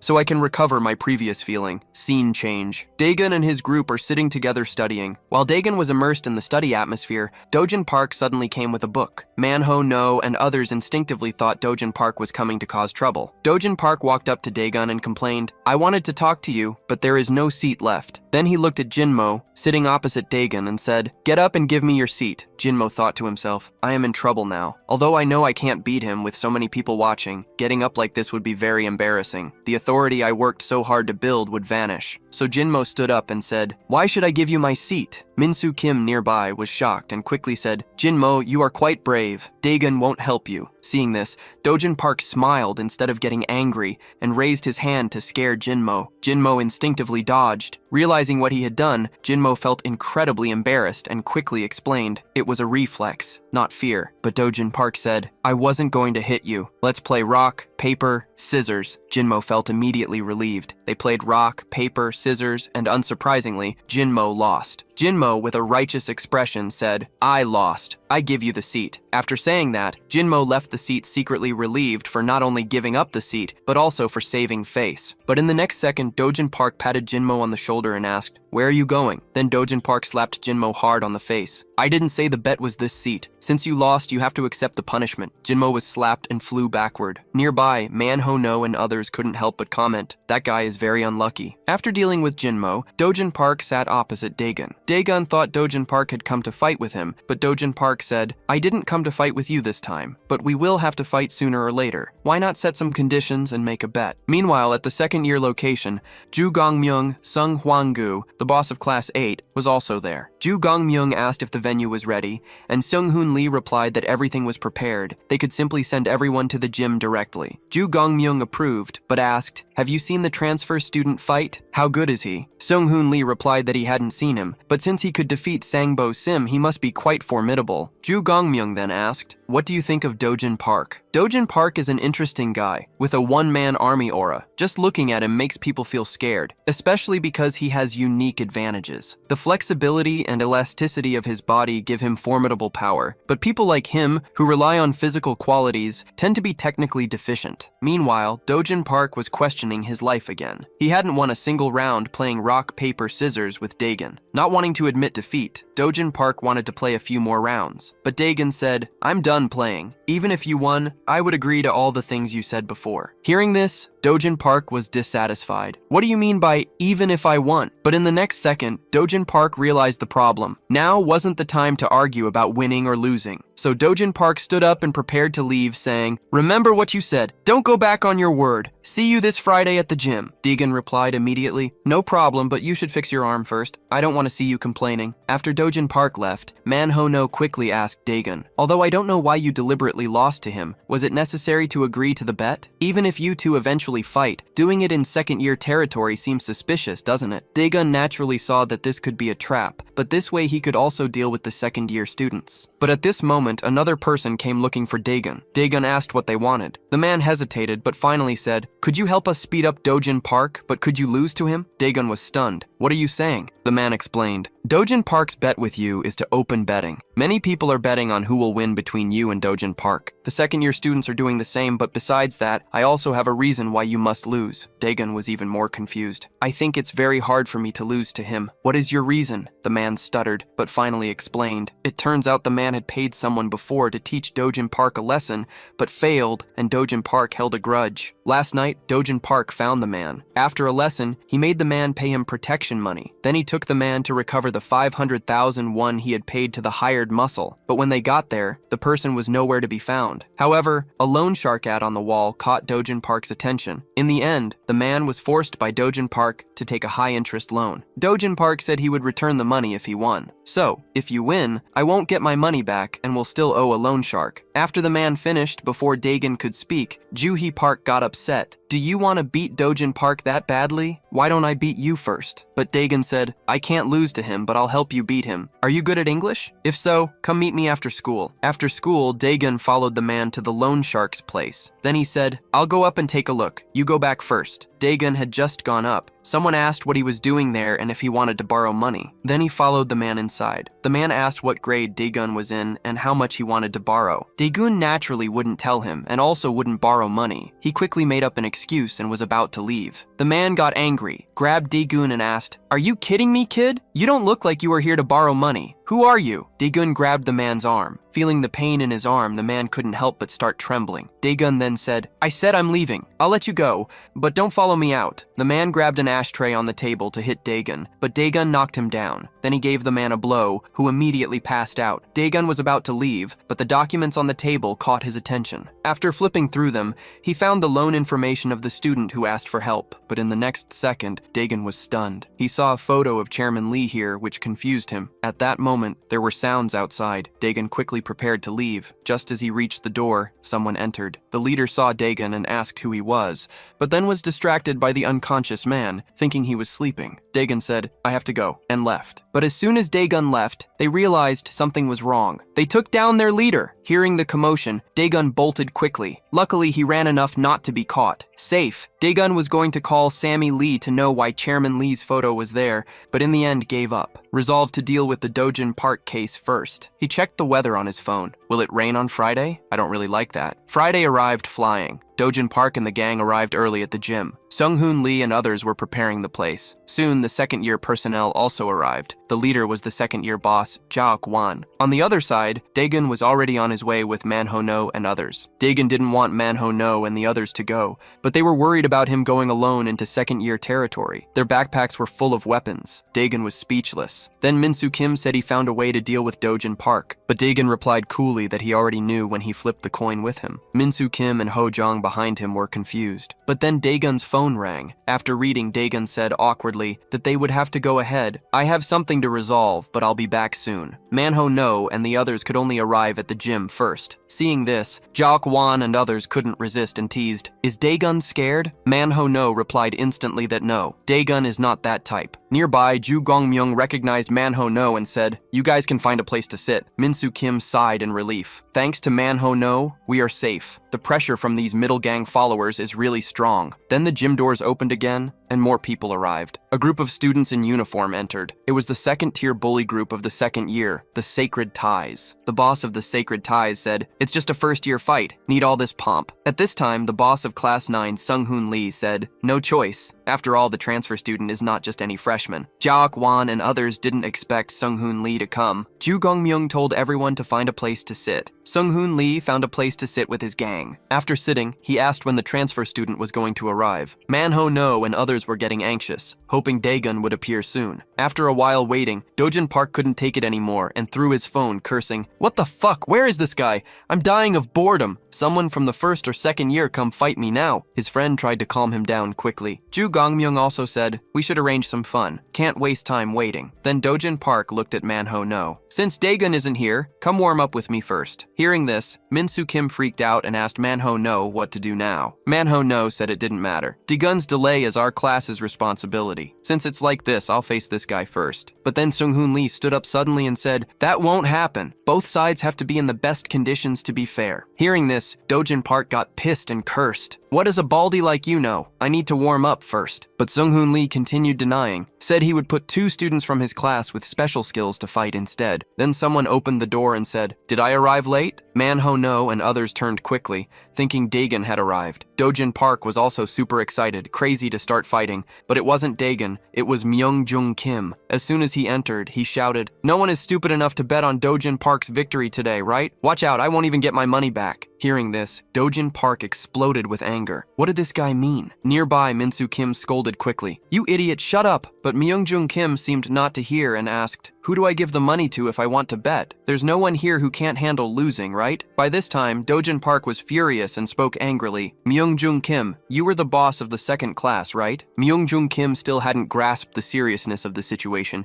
and boasted that, although he was once a war veteran, he now served Daegun. But in the next second, Dojin Park advanced and punched him. Myung-jung Kim was paralyzed, but Dojin Park wasn't going to stop. He grabbed Myung-jung Kim's head and threw him away. "Today I'll teach you what it means to hit someone who doesn't fight back, especially someone who has no eyes." Myung-jung Kim wanted to say something, but Dojin Park didn't give a chance. He went straight for a kick. Nearby, Manhwa No was shocked. "What is happening suddenly?" Jaok Wan said, "True. Before the main course, we need an appetizer." Myung-jung Kim had no way to fight back Dojin Park's beating and got beaten badly. "This guy can't handle anything. I didn't even finish warming up." Then he shouted, "Manhwa No, now it's your turn." But then a voice came from the gym entrance. "What's going on? Want to fight me? Already impatient?" Daegun arrived late, as always. Dojin Park shouted. Daegun finally arrived. Manhwa No and the others were relieved to see Daegun. Daegun said, "Sorry for the delay." Dojin Park replied, "If you took longer, your friends would be on the ground. But this Myung-jung Kim probably isn't your friend, right?" Daegun said nothing. Instead, he took off his clothes and said, "I don't know, but since they beat one, they must be warmed up." Dojin Park was going to speak, but Daegun threw his clothes at him, blocking his vision. In the next second, Daegun attacked suddenly, giving a punch to each of Dojin Park's friends. Then Daegun said, "I also warmed up using your friends. Last time we didn't fight properly. What a pity. Today you better be prepared. I won't go easy." Everyone seemed anxious. Jaok Wan asked to move the guys on the ground to open space. Dojin Park was excited. "Daegun, I really like you. Interesting toys like you are rare." Saying that, Dojin Park advanced. "Now I want to tear you apart." He threw a punch at Daegun, but no matter how Dojin Park attacked, he couldn't hit. This enraged Dojin Park and he shouted, "I don't know what you are doing. Will you just keep dodging? Have the courage to exchange blows with me. Don't run." Min-soo Kim and the others were also confused. Why was Dojin Park just punching aimlessly with so many openings? And why was Daegun just dodging? At this point, Min-soo Kim said, "Maybe Daegun is analyzing the opponent. Based on past experience, whenever Daegun fights one-on-one, he focuses on dodging the opponent's attacks and only counterattacks after understanding their strength. And indeed, after dodging Dojin Park's attack, Daegun began to counterattack. Finding an opportunity, he punched Dojin Park in the ribs. Dojin Park retaliated hastily, but couldn't hit Daegun. While dodging, Daegun grabbed Dojin Park's leg with a kick to stabilize himself. Then he jumped back and hit Dojin Park with a punch. Dojin Park was thrown back by this punch, but in the next second, Dojin Park did a kip-up and got up. Then he launched an even more ferocious attack, but no matter how Dojin Park attacked, he couldn't hit Dagon. Instead, he was hit by Dagon countless times. Dagon found an opportunity and slapped Dojin Park's face, and while Dojin Park was stunned by the slap, Dagon followed with a horizontal kick to the abdomen. A kick sent Dojin Park flying for several meters. After rolling several times, Dojin Park stabilized. Everyone was shocked that Dagon was able to kick someone as strong as Dojin Park away, while Dojin Park couldn't even touch him. Sung-hoon Lee commented, "If Dojin Park continues with broad attacks, he will never hurt Dagon." Now Dojin Park couldn't help but complain. "You hit hard, man." Dagon then said, "I didn't expect you to be so resistant. It seems you will give me a good warm-up." Dojin Park was stunned. "Are you saying you are still warming up? That's good, because I am too." And with that, Dojin Park attacked again, but the result was the same. No matter how Dojin Park attacked, he couldn't hit Dagon. Seeing this, Dagon smiled. "This guy still hasn't realized? Continuing like this, he can't win against me. What a pity he hasn't discovered what is really important. As long as he doesn't realize, no matter how powerful his attacks are, the results will be the same. He can only get beaten." Now the spectators finally noticed something was wrong, and now Manhwa Name also saw why Dojin Park kept getting hit. Although Dojin Park had an unusual body, unfortunately, he was used to relying on the power his physique provided. This made his attacks completely lack technique. Although previously his physique could compensate for the technical gap, this time his opponent was Dagon, who had power and technique. Now Dojin Park was starting to question his life. He couldn't understand why his attacks couldn't hit Dagon, while Dagon said casually, "Try harder, I'm getting sleepy. Didn't you say you wanted to tear apart what you like?" Meanwhile, at Susie Beck's place, having just heard from Jiseok that Dagon was fighting second-year students, she wanted to run there. Susie Beck thought Dagon was crazy if that guy was still speaking rudely to the second-year students like before. Thinking about it, Susie Beck quickened her pace. Meanwhile, after hearing Dagon's words, Dojin Park couldn't help but slap himself twice. Trying to adjust his state, he thought, "I endured until now. It should be my turn to attack now, right?" With this in mind, Dojin Park attacked again, but the result was still being kicked away by Dagon. Undeterred, Dojin Park quickly got up and attacked again, but he still couldn't change the result. Unable to hit Dagon, he was continuously beaten unilaterally. Finally, after taking who knows how many punches, Dojin Park completely lost the ability to resist. Seeing this, Dagon grabbed his head and slammed it on the floor. Everyone was stunned, not expecting Dojin Park to lose like this. Dagon then turned his gaze to Jak Wan and said, "Thanks to this guy for warming me up. Now it's your turn, Baldy." However, behind him, the fallen Dojin Park got up again. "Did I give you permission to call the next one? The battle has just begun." The crowd was shocked. No one expected Dojin Park to get up again, but Dojin Park's face made everyone hesitate to intervene. Dagon spoke softly, "Wipe that mouth, it's bleeding." Dojin Park replied, "Now I know why I didn't hit you. You figured out my fighting style, right? So what will you do if your body doesn't keep up with your mind?" Sung Hwang-gu commented calmly, "Looks like the fight is just starting. Now Dojin Park only has the obsession to win. Like in the movies, he can gain power beyond normal in extreme situations." Dojin Park prepared to run. With an explosive sprint, he advanced on Dagon, but in the next second he took a punch to the head from Dagon. "What are you talking about, boy?" Dojin Park was annoyed. "Why didn't it go like the script?" And then Sung Hwang-gu said awkwardly, "Looks like movie scenes don't happen in real life." Then Dagon turned his face to Jak Wan. "I heard you guys are collecting protection money from students. Are you thugs? Who gave you permission to collect protection money? Aren't you students too? From now on, no one collects protection money anymore, or else you'll end up like Dojin Park." Up on the stage, Jak Wan said, "It seems you still haven't understood. Collecting protection money is just a form. It's to give people spiritual freedom." Before he finished, Dagon cut in, "What bald monk are you trying to be? Come down here and I'll show you what it's like to take a headbutt." Jak Wan hadn't even said anything yet. Nearby, Ju Gongmyung couldn't hold back and cursed, "Who do you think you are?" At that time, the boss of the Sacred Ties spoke coolly. "These kids nowadays have no manners. A mere first-year student wanting to end the tradition of collecting protection money.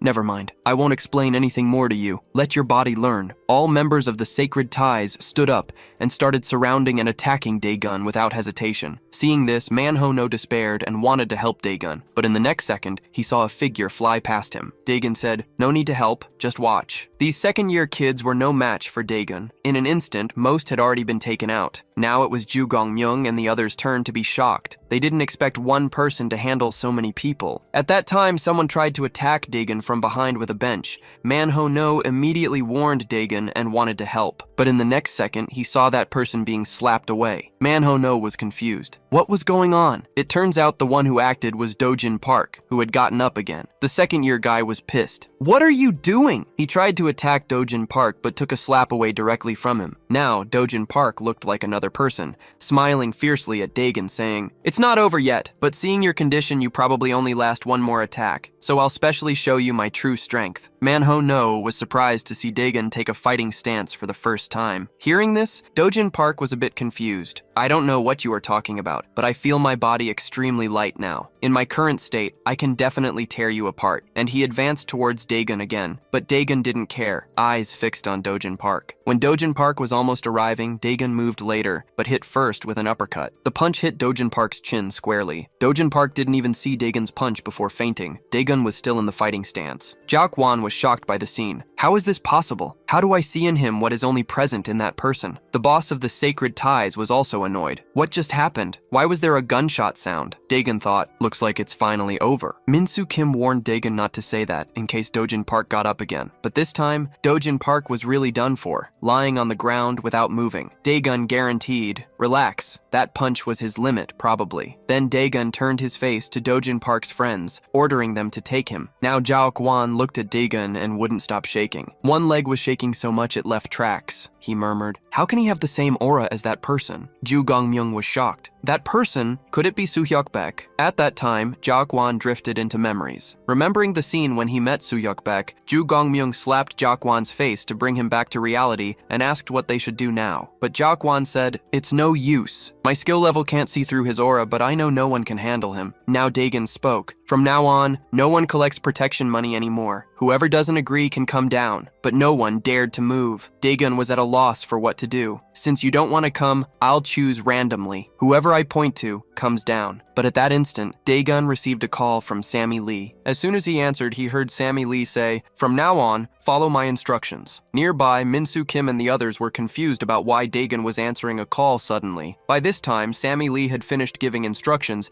and said she would call back later. Dagon had to put the phone away and say, "Let's end it here today. I have something else to do, so I'll let you go for now." Then Dagon signaled Manhwa Name and others to leave. Seeing Dagon leave, everyone sighed in relief. But in the next second, Dagon turned around and said, "I heard you are going to collect protection money next week. If you dare, I absolutely won't let you get away with it." Everyone was angry, but afraid to speak up. As soon as Dagon opened the gym doors, he bumped into someone entering. It was Susie Beck, who had run worried about Dagon's safety. As soon as she saw Dagon, she asked anxiously, "Are you okay?" Dagon assured her he was fine. Susie Beck was stunned. "But I heard there were many second-year students here." In the next second, Susie Beck saw people lying everywhere. Seeing this, Susie Beck asked incredulously, "Were you the one who did all this?" But Dagon didn't answer her question. Instead, he gave his coat to Susie Beck to wear. Susie Beck's face immediately turned red. Although verbally resistant, she honestly took the coat. In the next second, Dagon personally put the coat on Susie Beck. To Susie Beck, it felt like wearing a wedding dress. While Susie Beck was still lost in romantic thoughts, Jinmo suddenly brought her back to reality. "Susie, aren't you coming? We are leaving." Seeing this, Susie Beck quickly caught up. At this point, the boss of the Sacred Ties was speechless. What is the relationship between this transfer student and Susie Beck? This makes him even harder to deal with. Nearby, Sung-hoon Lee suggested, "It seems this guy isn't someone the second-year students can handle. Why not use his relationship with Susie Beck to involve Suyok Beck?" Manhwa Name and others, who had already walked 3 kilometers, realized Myung-jung Kim still hadn't left. Dagon said, "Sorry, could you take care of Myung-jung Kim? I have something to do, so I'll go first." After leaving, according to Sammy Lee's instructions, Dagon returned to the loan company. He claimed he recently received an anonymous text message with his photo attached, but despite coming many times, he didn't find his information. Now he could only come to confirm and personally clear things up. But in the next second after entering, Dagon saw a group of men in suits standing there. He immediately hung up the phone. Several men surrounded him and asked who he was, but Dagon just stood there without speaking. A man tried to slap Dagon, but in the next second, Dagon suddenly acted, pushing the man away with a slap. The other men were furious and prepared to surround Daigen. But in the next second, a man came out and told everyone to stop, saying this guy was dangerous. Then the man walked up to Daigen and said, "Long time no see. How have you been lately?" Looking at the man before him, Daigen said, "I didn't expect to see you here, Heejin Park." Afterward, Daigen and Heejin Park went to the terrace to catch up. Daigen said, "So that text message the other day was yours. I ran here just to find everything in chaos. This was also your work, right?" Heejin Park replied, "These guys have been investigating us behind our backs. I heard about you when I was dealing with them and thought it must be you who started suspecting us and investigating our background. But don't worry, only I know about this. What are you doing now? You are wearing a school uniform, right?" Daigen replied, "Do I really need to answer that? I'm at school, but don't ask too much. I have my own difficulties." Heejin Park said, "Although I don't know what you are doing, I know you are connected to that woman, Sammy Lee. You better not trust her too much." Daigen replied, "I don't want to get involved in these complicated issues. I want to live a normal life. Study well, graduate quietly, get into a good university, live the common life everyone lives." Then Daigen prepared to leave, telling Heejin Park, "It was good seeing you today, but next time I won't be so friendly. Don't come interfering in my daily life." But at that instant, Heejin Park asked suddenly, "Daigen, can you focus on your studies?" Hearing this, Daigen remembered he wasn't even as good at studying as Jinmo, and immediately felt irritated. He turned to look at Heejin Park and said fiercely, "Don't appear in front of me again." But after walking for a while, Daigen realized something strange. Heejin Park said he had already dealt with my information, so how did he know about my connection with Sammy Lee? The next day, since Daigen defeated Dojin Park, he entered a brief weekend break. On that day, he went to the baseball stadium with Manhwa Name and others to relax. Seeing Daigen, Manhwa Name immediately picked up a pen and handed it to Daigen. Seeing this, Daigen thought Manhwa Name was encouraging him to study hard, but Manhwa Name said, "What nonsense, this is for you to use as a weapon." After saying this, Manhwa Name entered the baseball stadium ahead of him. Nearby, Juhee Park then stepped forward and held Daigen, saying, "Let's go up too." When they went up, they saw that Manhwa Name and the others had already started playing. Seeing this, Daigen was eager to see Manhwa Name play baseball. He struggled with a baseball bat, but in the next second, he saw that Manhwa Name didn't hit a single ball. Seeing this, Daigen couldn't help mocking, "You are playing terribly." Manhwa Name replied immediately, "What's the rush? This is a new bat. I was just testing the field. Alright, now I'll use that one." In the next second, a baseball flew right over, but this time Manhwa Name hit precisely, a perfect home run. How did Manhwa Name suddenly get so good? Manhwa Name explained proudly, "This is thanks to the baseball technique I researched. Actually, it's very simple. Just look at the ball slightly cross-eyed. That way, the focus gets blurry and you see everything duplicated. The ball is no exception. When the two balls come together, it's time to fire." Daigen was speechless. "If there is a fight, call me for the sake of humanity." Then Hojong jumped in and said it was his turn. In the next second, the ball flew out, but Hojong caught the ball with his belly. Minsu Kim asked, "What are you doing? Why don't you hit the ball?" Hojong replied, "I'm not here to play. I came to train my resistance." Hojong, endured a punch from Daigen, but seeing Dojin Park get beaten so much and still stand, I saw that my future is resistance. Daigen said, "You just had to say it. I could have helped you." Hojong dodged quickly. Then Daigen prepared to show his skills. Suddenly, some girls appeared looking at Daigen. I wanted to be disciplined by those strong arms. Juhee Park got annoyed and stared at the two. They weren't intimidated. "Are you staring at us, brat? Want to die?" The guys appeared. "What is going on? Who is staring? Which fool is messing with the Bongjun High School crowd?" They looked at Manhwa Name and the others. "Is it you punks? Which school are you from? Don't you know who we are?" But the guy saw Manhwa Name and froze,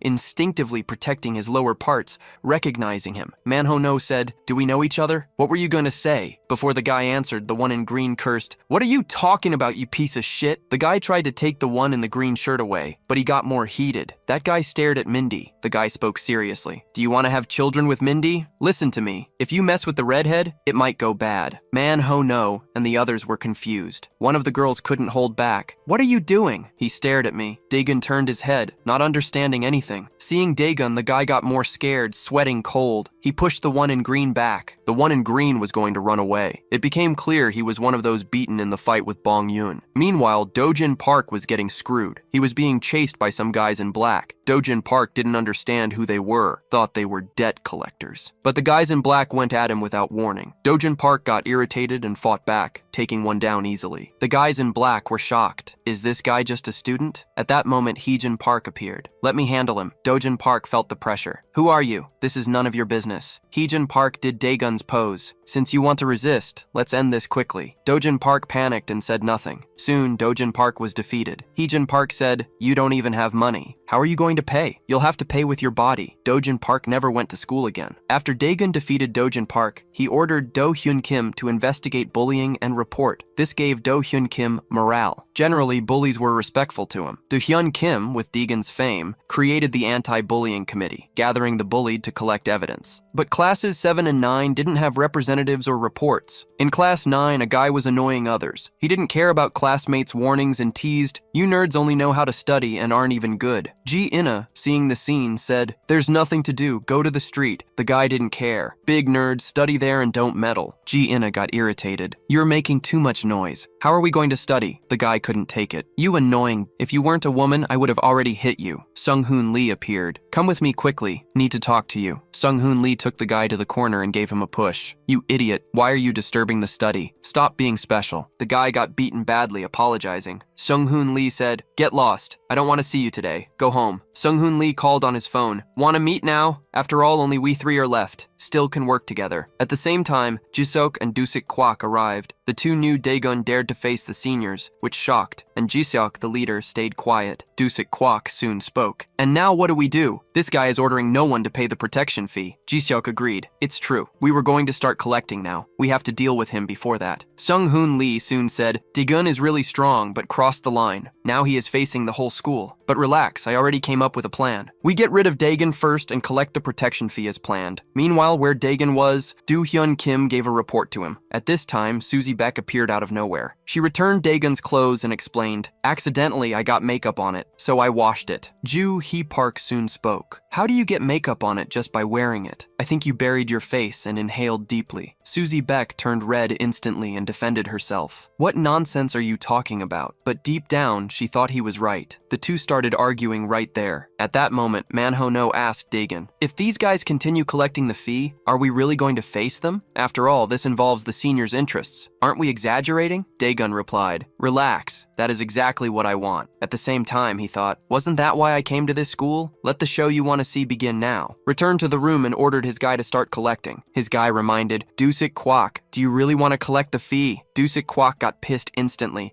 "Looks like you also heard about the newbie who doesn't want the fee." Saying that, he threw the soda on the guy's head. "What a drag. Think I would lose to Daegun?" Then Dusik Kwak prepared to leave the room, saying, "Collect the fee by tomorrow." Meanwhile, Sung Hoon Lee did nothing. The vice leader of the class spoke. "Sorry, Sung Hoon Lee. Didn't hear you say anything about the fee. Even being vice leader, I can't help you much. Need me to collect for you?" Sung Hoon Lee replied, "Relax. After all, this is the leader's job. Thanks for the concern. But I'll say in advance, our class won't collect anything." At this time, Dusik Kwak was calling the seniors, warning he would start collecting the fee soon. At that moment, Sung Hoon Lee appeared out of nowhere. Dusik Kwak asked, "Want to talk to me?" Sung Hoon Lee asked soon, "Already collected the fee?" Dusik Kwak replied to him, "Already started collecting," and asked, "Already dealt with Daegun?" Sung Hoon Lee soon spoke. "Relax. Act as always." Meanwhile, Daegun already had the news that Sung Hoon Lee and Jisuk were collecting the fee. He was going to room 8 to talk to Cha Yeonwoo. Daegun arrived at room 8 and asked, "Who is Cha Yeonwoo?" A guy with yellow hair was shocked to see Daegun. Didn't expect him to appear. The person next to him seemed quite excited to see Daegun. At that moment, two girls said to Daegun, "Dusik Kwak is not here right now. Need him for what?" Seeing this, Daegun said, "Since he isn't here, never mind," and prepared to leave. Seeing Daegun leaving, the guy panicked, thinking, "How can he leave like this? At least teach yellow hair a lesson." At that moment, the two girls stopped Daegun suddenly and said, "You are so beautiful. Can we record a video with you?" The guy was relieved with this, thinking he would gain time. But in the next second, he saw Daegun refusing the girl without thinking twice. The guy was shocked again. This guy refused the goddess's request. "No other way. Have to do this." Then the guy pointed to yellow hair and said, "You are very ugly. Even though I don't have the right to call you ugly, you are too disgusting. Every day you force me to say if you are handsome. To be honest, you are ugly as hell." The two girls were shocked by this. What got into our leader? Did he finally go crazy? Yellow hair stared at the leader, pointing at his nose and cursing him, shocked for a moment. In the next second, he started laughing. "You are very funny." But in the next second, yellow hair's expression changed and he got up from the table. "You punk, don't know you can eat whatever you want, but can't say whatever you want?" Seeing this, the guy didn't despair at all. Actually, he felt very satisfied, finally saying what was stuck. But in the next second, yellow hair's fist hit the guy's face. Yellow hair started beating the guy mercilessly. But But the guy didn't despair. He believed Daegun would save him. But in the next second, he saw Daegun standing without moving. He was shocked instantly. Didn't he say he would deal with the school bullies? But at that moment, Daegun was looking at the girls' phones in front of him. It turns out the girls' phones were live streaming. And in this situation, Daegun couldn't simply teach Yellow Hair a lesson, but Daegun also couldn't stand there doing nothing. Then he went forward and stopped Yellow Hair. Stop hitting him. Even if what he said was offensive, no need to go that far. But Yellow Hair didn't give a damn about Daegun. Don't interfere and get lost. The girl said that Yeonwoo and the newbie together are ugly. It was supposed to be the class leader with him, but now he is with no one. The blonde heard and got pissed, cursed Daegun. Who do you think you are? Don't interfere, Daegun replied. Never imagined you were so insolent, and grabbed the blonde's hand. You need to learn to control yourself. The blonde got even angrier. What are you doing, dummy? Let me go now, Daegun said. I'm giving you a chance. Go back to your seat and pay attention to class. Otherwise your face will look ugly in front of the girls. The girl said again. He is holding Yeonwoo's hand. Didn't think he wouldn't be able to break free from the newbie. Yeonwoo got annoyed again, since he couldn't break free, aimed his mouth at Daegun to spit on him. In the next second, Daegun slapped him and turned his head, but the spit hit one of the girls. The girl was shocked and dropped the phone. Daegun thought, there's the chance. Without thinking, punched Yeonwoo. One punch, and Yeonwoo passed out. At that time, Dusik Kwak returned and asked, Daegun, what are you doing here? Daegun said, so you are Dusik Kwak. Didn't see you at the gym last week. Dusik Kwak asked, was it you who beat Yeonwoo and the class leader? Daegun replied, you can say it was me. Daegun realized he fell into Sunghoon Lee's trap. Meanwhile, Sunghoon Lee found Do-hyun Kim and said he was also going to Daegun's fan club. Told Do-hyun Kim, from now on I will be the president. Do-hyun Kim was going to complain, but Sunghoon Lee changed his face and spoke. Don't trust me. Do-hyun Kim cowered and said, Sunghoon Lee, you are the president now. Daegun went straight to the point with Dusik Kwak. You weren't at the gym, so I'll give you a chance. If you return the protection money by tomorrow,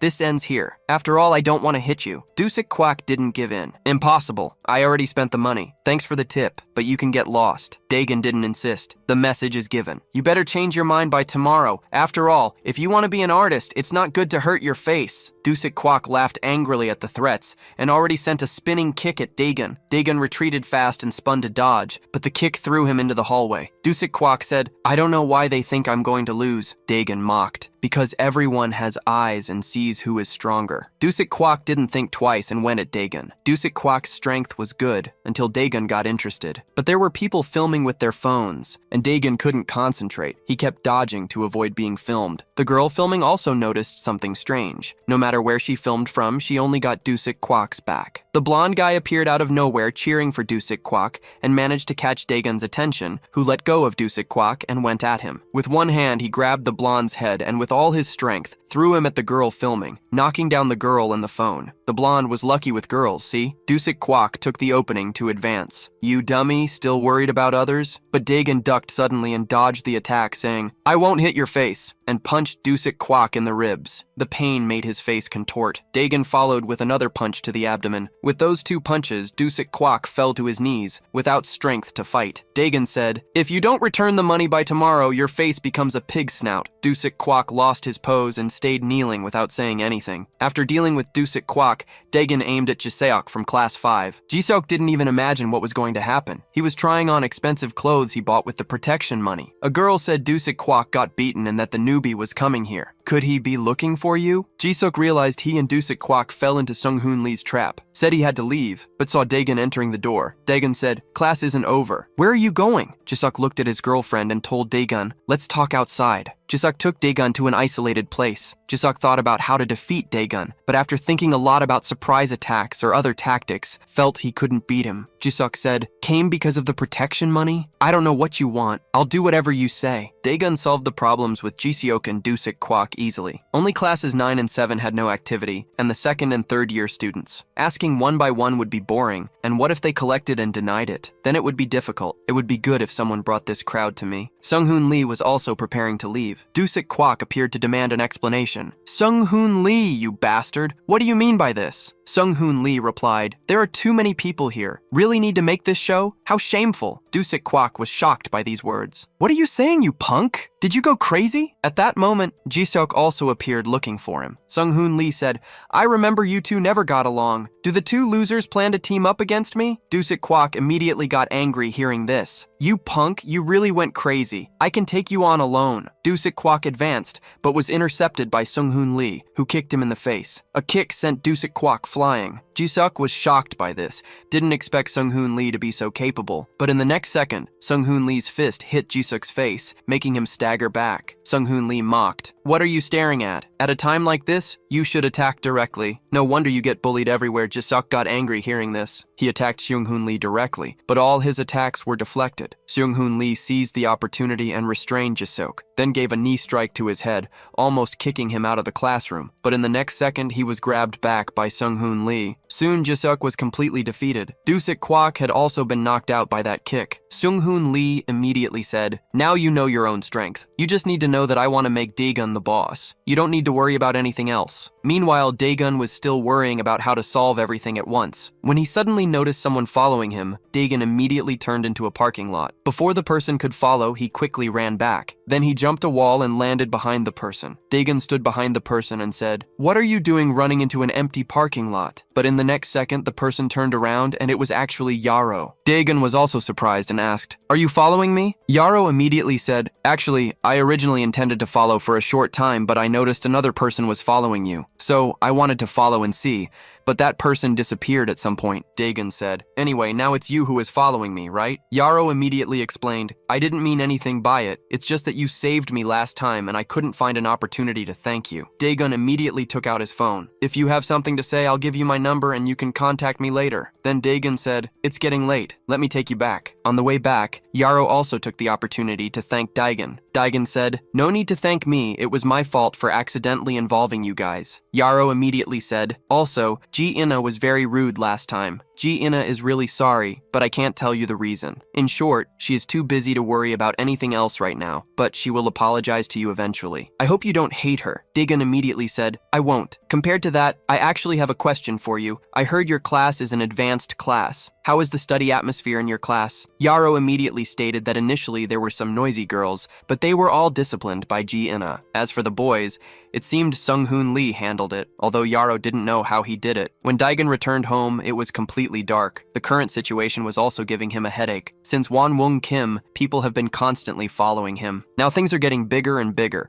completely beyond just kids fighting, especially with the appearance of Heejin Park, which was completely beyond his knowledge. This probably has something to do with Sammy Lee, but he told me not to trust her. The current situation is really confusing, but I don't care about these things. I just need to focus on one thing. The next day, Sung-hoon Lee met Daegun. He asked, Daegun, can we talk? Daegun said, sure we can. I was just considering if I should talk to you with my fists. Sung-hoon Lee quickly said, I didn't collect protection fees. Then he took Daegun's hand and said, I think you are really amazing. Thanks to you, I don't have to collect protection fees. After all, I was the leader of Class 9. And to protect my classmates, I had to collect protection fees, while also being unable to escape the stigma of being a school bully. But I was waiting for an opportunity. After seeing you, I feel I found that hope. So can you give me a chance to help you? Meanwhile, Do-hyun Kim still wanted to find Daegun to seek justice for himself. But as soon as he entered the door, he saw Sung-hoon Lee and Daegun chatting happily, and was immediately shocked. Daegun immediately said, you have been working hard before. From now on, your matters will be handled by him. Do-hyun Kim immediately said, Daegun, you must know he is the leader of Class 9, which simply means he is a school bully. Seung-hoon Lee immediately said, are you saying being a leader means being a school bully? By your logic, Daegun is also a school bully. Do-hyun Kim quickly shook his head, indicating that wasn't what he meant. Daegun immediately said, I know what worries you. But after our conversation, I already felt his sincerity. That is enough. No need to say more. You two shake hands. Sung-hoon Lee immediately stated that before formally starting, they should first gather everyone. At that moment, on the school roof, Sung-hoon Lee had called all those who followed Daegun and was preparing to introduce everyone to the Anti-Bully Violence Committee. Min-soo Kim and Ho Jong were shocked.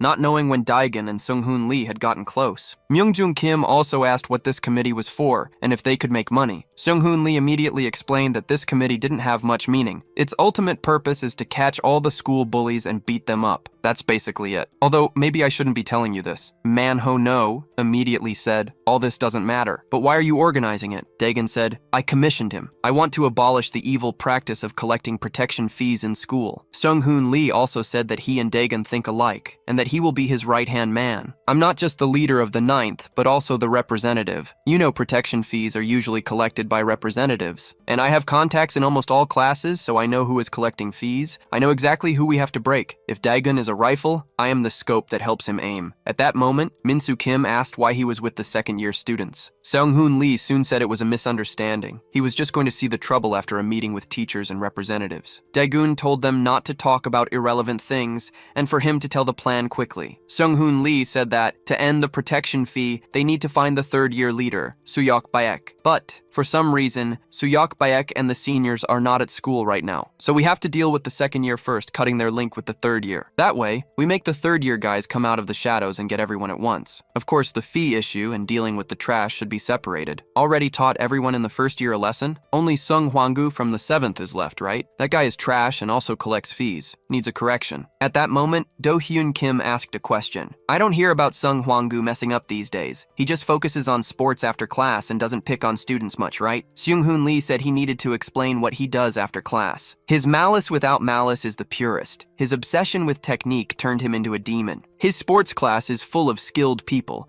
so he uses that to satisfy his desires. For example, he makes these people fight while analyzing different combat types, technical characteristics, and how they are applied in real fighting. Do-hyun Kim was confused and asked why he would do that. Seung-hoon Lee explained that he is no longer content with improving his own techniques. He wants to perfect techniques through the bloodshed by others in combat. I think he will be the first to look for Daegan. He saw his fighting technique against Dojin Park, and how Dojin Park was led to surpass his limits. A weirdo obsessed with technique, seeing a technique he never encountered and a chance to surpass limits. How would he resist? Probably already obsessed with his fight against Dojin Park. Soon, the day passed. Manhwa Name and the others were together when Min-soo Kim looked back and said he didn't know why he didn't like Sung-hoon Lee. Always thinks that guy is very weird. Manhwa No soon said Sung-hoon Lee wasn't wrong. He can help Daegun. Min-soo Kim said he knew everything, but still seemed strange. Let Daegun do whatever he wants. Meanwhile, Sung-hoon Lee went to the second-year territory to find the bully leader. Sung-hoon Lee soon asked how it was going. Seen Suyok Baek yet? The bully leader sighed and said he couldn't find him. Sung-hoon Lee soon said he already told them they wouldn't find him. His head is now focused on studying other things. Hasn't come to school for a long time. The guy soon asked, forget him for now. What is your plan? Sung-hoon Lee said not to worry. Everything is under control. I'll give a signal after a while. You just need to prepare everything before that. After all, a storm is coming. Meanwhile, at Sung Hwang-gu's place,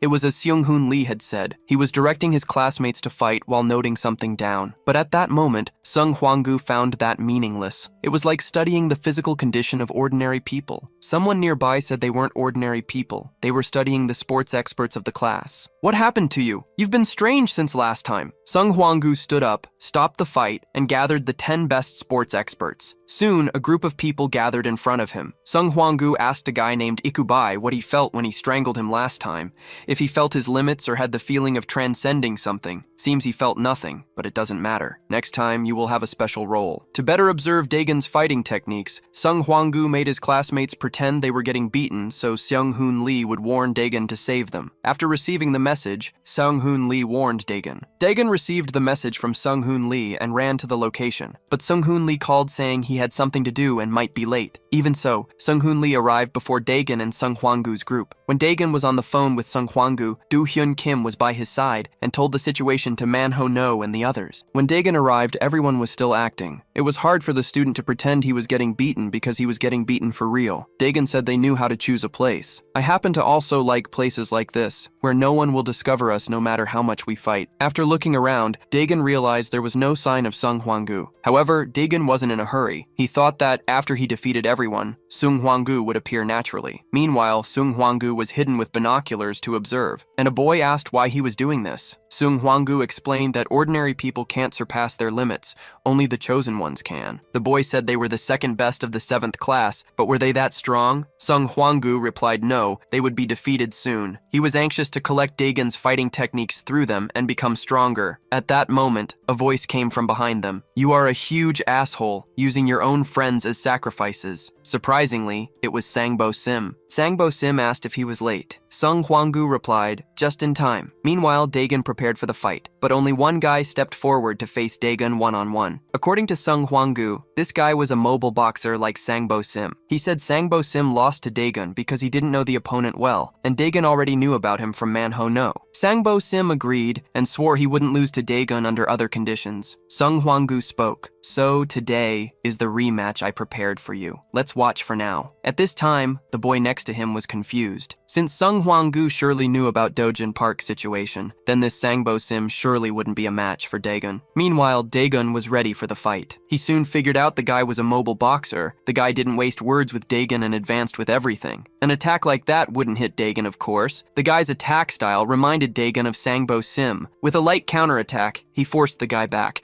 Then he advanced and kicked the guy, making him stagger. Then Dagon landed another punch on the guy. It took only 2.5 seconds to defeat him. Then Dagon took off his jacket and aimed at the others. The PE class shouldn't be the strongest, but this is very disappointing. Let's finish this quickly. I don't have time to play with you. After saying that, Dagon advanced, punching the lucky one in front. Seeing this, everyone advanced at once. But this crowd was no match for Dagon. Like moths to a flame, they advanced and were knocked down one by him. In less than 2.5 minutes, Dagon dealt with almost everyone. Only one guy remained standing. Still, seeing everyone defeated, this guy finally prepared to act. Seeing this, Dagon spoke. I had some hope in you guys, but this crowd is too weak. I hope you are different from them. At this time, Sangbo Sim in the building on the other side was shocked, not knowing if the opponents were weak or if Dagon was too strong. Then Sung Hwanggu reminded him, watch this last guy carefully. You must know him too. He is the strongest in the 7th class, aside from me. And unlike you, he is a speed boxer. But Sung Hwanggu never expected to be proven wrong in the next second. The guy had already advanced fast on Dagon, but in the next second, Dagon was faster and landed a punch in his face. With just one punch, the guy flew far. After taking that punch, the guy fainted for real. Seeing this, Dagon sighed. Thought there would be something different, but it's all the same. Then Dagon started interrogating him about Sung Hwanggu's whereabouts. At this time, Manhwa Name and the others also arrived at the construction site. Min-soo Kim was asking why Sung-hoon Lee only warned Dagon and not them. Hearing this, Manhwa Name was thoughtful, but could do nothing. Suddenly, Min-soo Kim saw Sung Hwanggu's location. They wasted no time and prepared to go after him. Meanwhile, where Sung Hwanggu was, Sangbo Sim prepared to act after seeing Dagon defeat everyone. Sung Hwanggu wanted to warn Sangbo Sim, but he wouldn't listen. At this time, Sangbo Sim was deluding himself. It's because these guys are too weak. This time, I'm prepared, and his fighting style isn't fully developed yet. He has good sense, but you can see he had no formal training. When Sangbo Sim went down, he bumped into Manhwa Name and his gang. Seeing Sangbo Sim, Manhwa Name advanced and asked, "What are you doing here?" Seeing this, Sangbo Sim provoked, "What are you useless people doing here? If you don't want to get beaten, get lost." Then Manhwa Name spoke. "Looks like you are also planning to go after Dagon." Hearing this, Sangbo Sim mocked. "Looks like you guys are close. How has it been? Doing services for him, you are right. I'm going to smash Dagon now, and after I take him down, you will be my punching bags." Hearing this, Manhwa Name laughed. "You are dreaming. Even if you are lucky to beat Dagon, you are no match for me anymore." Sangbo Sim suddenly remembered the feeling of being dominated by Manhwa Name before,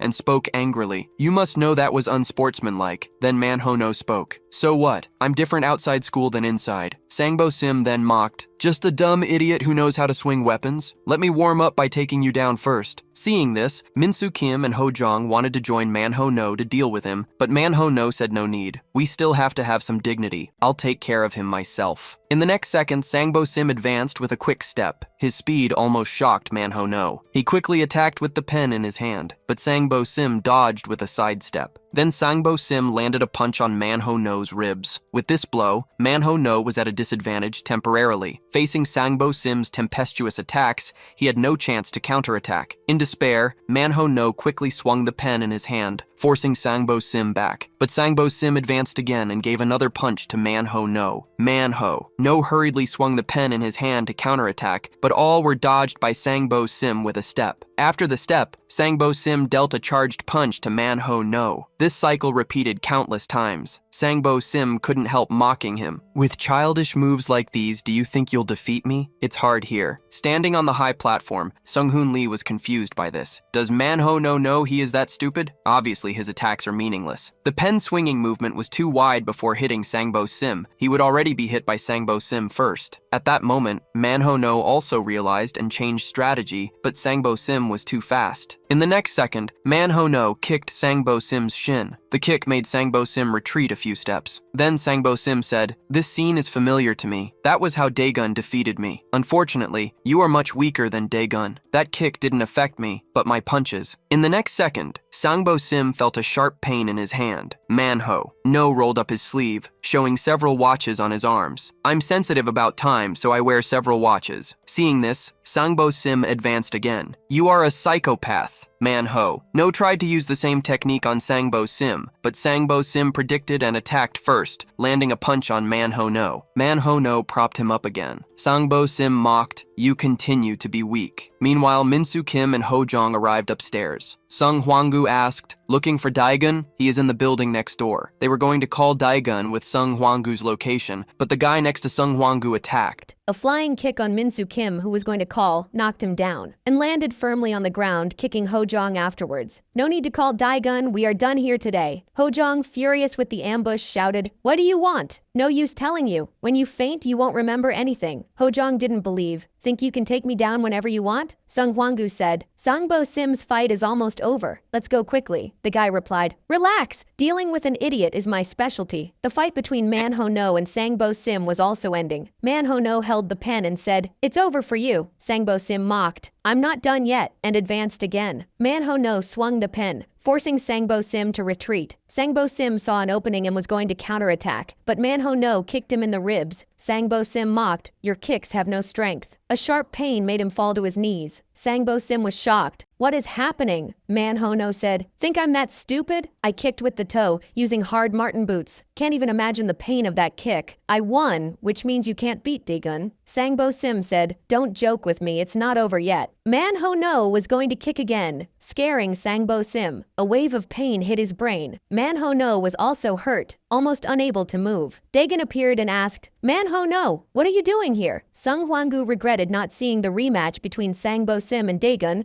and prepared to leave with a friend, but saw the guy was still fighting Ho Jong. The guy couldn't take down Ho Jong, who sent a message to Daegun. Sung Hwang-gu approached. "Are you stalling on purpose?" The guy explained, "He is resistant. I can't take him down." Sung Hwang-gu said, "Your attacks are ineffective." Lifted Ho Jong, who was typing, and said, "Have to cause effective damage on someone resistant." Threw Ho Jong on the ground with a shoulder strike. Ho Jong fainted temporarily. The guy said, "He is tough. It's not that I'm weak." Looked at Min-soo Kim and saw he had woken up. The guy ran to take down Min-soo Kim again. Someone kicked the guy away. The newcomer punched the guy, knocking him down. Min-soo Kim was surprised. The person turned around. It was Sung-hoon Lee. Sung-hoon Lee said, "Why did you come? I didn't call you." Min-soo Kim explained, "We are worried about Daegun." Sung-hoon Lee interrupted, "That's why I didn't call you. You are weak. Just get in the way." Min-soo Kim asked, "Where is Daegun?" If true, Daegun appeared with Manhwa Name and said, "Are you having a party without me?" Sung-hoon Lee said, "Sung Hwang-gu is up to something." Daegun asked Sung Hwang-gu, "What is the situation?" Sung Hwang-gu didn't hide. Nothing. Called the 10 best in the class for a fight and analyzed their tactics. Already collected enough. Going to organize and schedule another fight. Daegun said, "Don't even think about leaving. Today you die." Sung Hwang-gu said, "Let's change location. I want to fight you." Daegun sighed. How troublesome. Sung Hwang-gu asked, "Don't prefer a spacious place?" "I'll use techniques based on your fight." Daegun's shoe flew towards Sung Hwang-gu. Sung Hwang-gu caught it and was shocked. "What are you doing?" But Daegun kicked his other sneaker too. Flew straight into Sung Hwang-gu's face. "Too much talk. Let's do this." In the next second, Sung Hwang-gu got into fighting stance. "Hope you use all your strength to fight me." Sung Hwang-gu advanced on Daegun. He tried a punch on Daegun,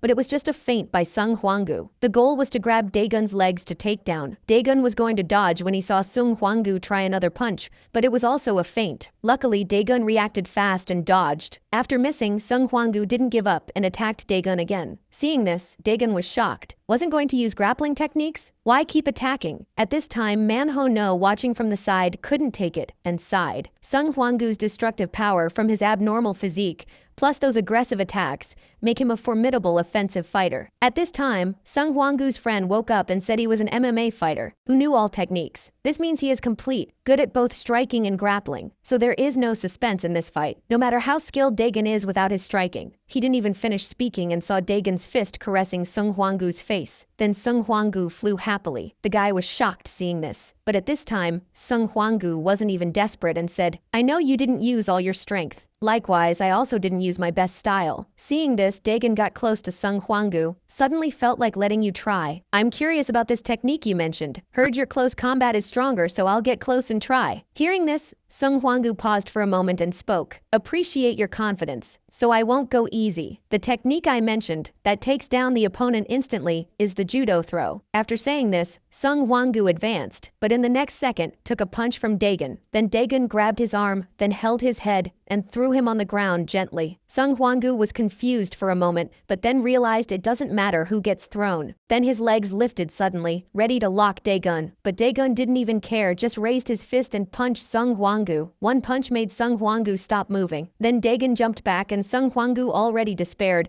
thinking he was going to attack with his knee. If it hit, it would be the end. Then he kicked Dagon away. Then Sung Hwanggu advanced again, swinging his fist, but that punch was to distract. Then Sung Hwanggu fell on purpose on the ground, wrapping Dagon's legs. But when he was going to use force to take down Dagon, he was kicked away. The crowd was shocked. Sung Hwanggu weighs some 90 kilos and was kicked like that. Dagon couldn't hold back and teased, "Did you come to sweep the floor? Keep rolling there." At this time, Sung Hwanggu realized Dagon was fighting back by instinct. Thinking about this, Sung Hwanggu advanced again. "In technique, I lose to no one," but took a punch in the kidney from Dagon. His attacks never hit Dagon, nor could he take him down, but Sung Hwanggu didn't give up trying to catch Dagon. After 81 attempts, he caught Dagon and managed to take him down. But Dagon didn't even despair, even waiting for Sung Hwanggu's next move, who thought he was on top, as if Dagon was the one trapped. But soon he realized something wrong. Even shaking Dagon's center of gravity with his legs, he couldn't turn him completely. Was always interrupted by a punch from Dagon at the right moment. He finally caught one of Dagon's arms,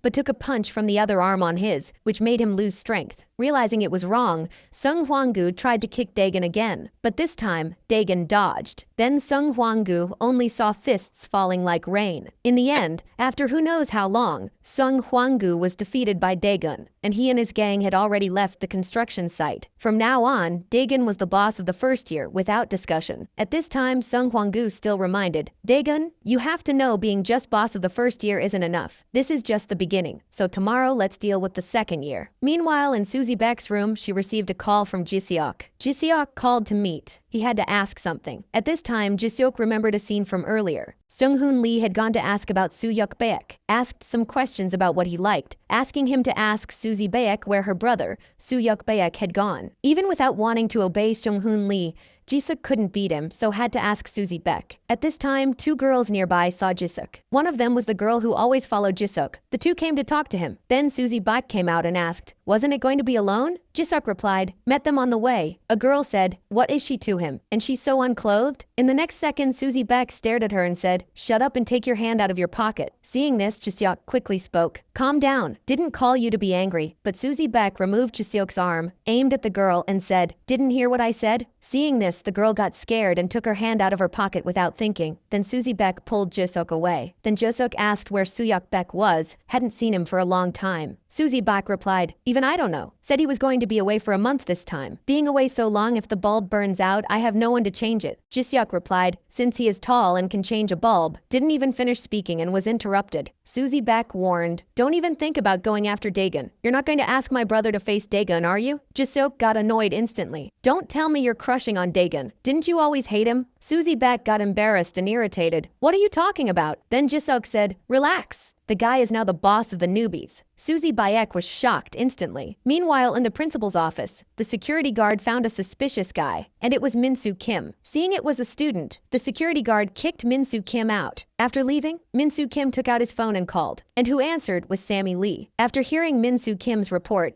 Sammy Lee didn't believe. The guy was too fast. The next day, when Dagon arrived at school, the first-year crowd already knew he was the boss. Arriving at school, Dagon already went looking for Seung-hoon Lee. Jinmo and the others also also arrived at the time, but seeing Daegun talking to Seung-hoon Lee didn't even dare disturb. At this time, Susie Beck arrived suddenly. Don't think highly of yourself just because you became the boss. Now you are just the boss of the newbies. But Daegun didn't even care about Susie Beck. This irritated Susie Beck, who went at him and grabbed Daegun's collar, but unintentionally pulled a button showing defined muscles. Seeing this, Susie Beck turned red instantly. Didn't want to undress you. Daegun looked down and didn't even argue with Susie Beck, but asked, "Need something?" Susie Beck went back to being arrogant instantly and spoke, "Of course, I have business with you. Or think I'm idle? It's good to know I am the queen here, right? Since you became the boss, should come greet me first." Seung-hoon Lee laughed nearby. By tradition, after becoming the boss, have to greet the second and third year bosses, but this has nothing to do with you, right? Hearing this, Susie Beck turned red again, saying softly, "You are the king of newbies, so it is natural to greet the queen, right?" Jinmo meddled at this time. Daegun is the king, Susie Beck is the queen. So what is their deal? Hearing this, Susie Beck went there and punched Jinmo. Are you crazy? Going to talk about this? Although looking angry on the outside, Susie Beck was happy inside, agreeing with what Jinmo had said. After hitting him, Susie Beck took her phone and said, "Give me your number. Don't delude yourself. Want your number to give you orders." Seeing this, Daegun had to give the number to Susie Beck. After getting the number, Susie Beck left. Seung-hoon Lee nearby kept thinking about the scene, then told Daegun, "It's time to go." As Susie Beck said, "Go greet the seniors. And time is short, so take the fight seriously this time. Don't treat like monkeys." Soon Daegun arrived in the second-year territory. At this time, the second-year crowd didn't know what was going to happen. Seeing Daegun already went surrounding, and Daegun didn't even waste time. Already went giving a punch. The baldy in front didn't even see what happened before being knocked down by Daegun. Jae-gyu. "Oh, second-year follower of the middle way gang came to greet you." The crowd got irritated instantly. Didn't expect Daegun to cause trouble in the second year. But Daegun didn't even waste time, giving some slaps to these weak guys. Jae-gyu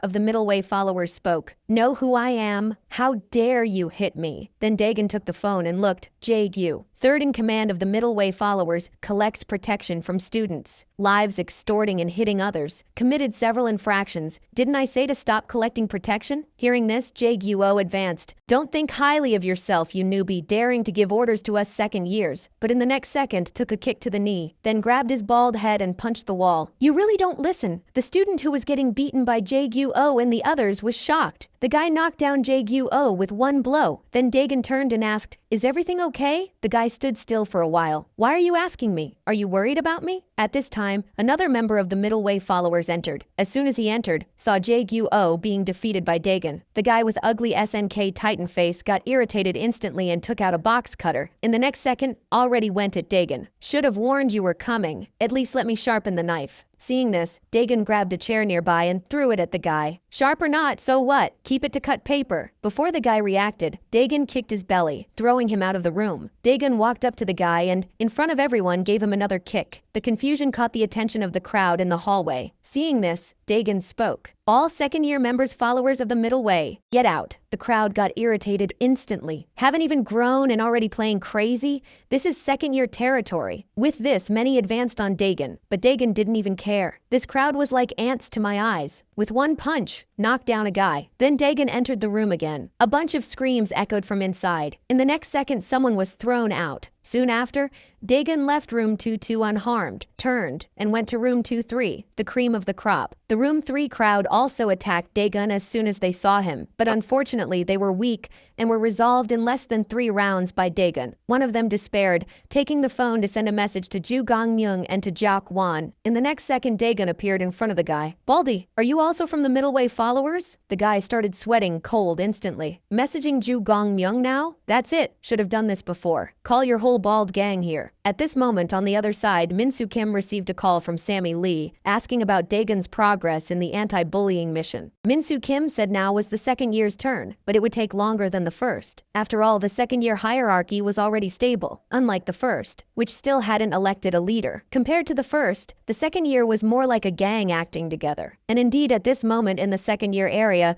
Ju Gongmyung had already brought people to face Daegun. As soon as he entered, saw Daegun enjoying a massage. "You are very late. Has everyone arrived?" Seeing this, Ju Gongmyung was furious. "How dare you attack the second year?" Daegun said coolly. "Don't just stand there, come in." Then Ju Gongmyung entered the room. "I think I, as a second-year veteran, need to teach you manners. With a heart full of compassion, I will send you to the other world." After he finished, Ju Gongmyung's gang advanced all at once. Daegun hugged a chubby guy near him, then used the guy as a shield, making the chubby guy sweat cold. In the next second, Daegun punched a guy's kidney. The pain was so much the guy fell to his knees instantly. The crowd coming running stopped instantly. One of the guys was almost jumping, but in the next second, a figure flew past him. Then the guy was grabbed by the collar by Daegun. Then with a punch, the guy was sent far away. Ju Gongmyung nearby was worried. "Bunch of idiots. Who told you to stand in line to fight one by one? If the way is blocked, flip the tables and get him." But Daegun was faster, kicking a table. The guy on top of the table lost balance and was almost falling. Daegun was fast and held him with his fist and gently threw him to his companions. Ju Gongmyung was worried and ordered some guys to go around by the back door. But as soon as the guy arrived at the door,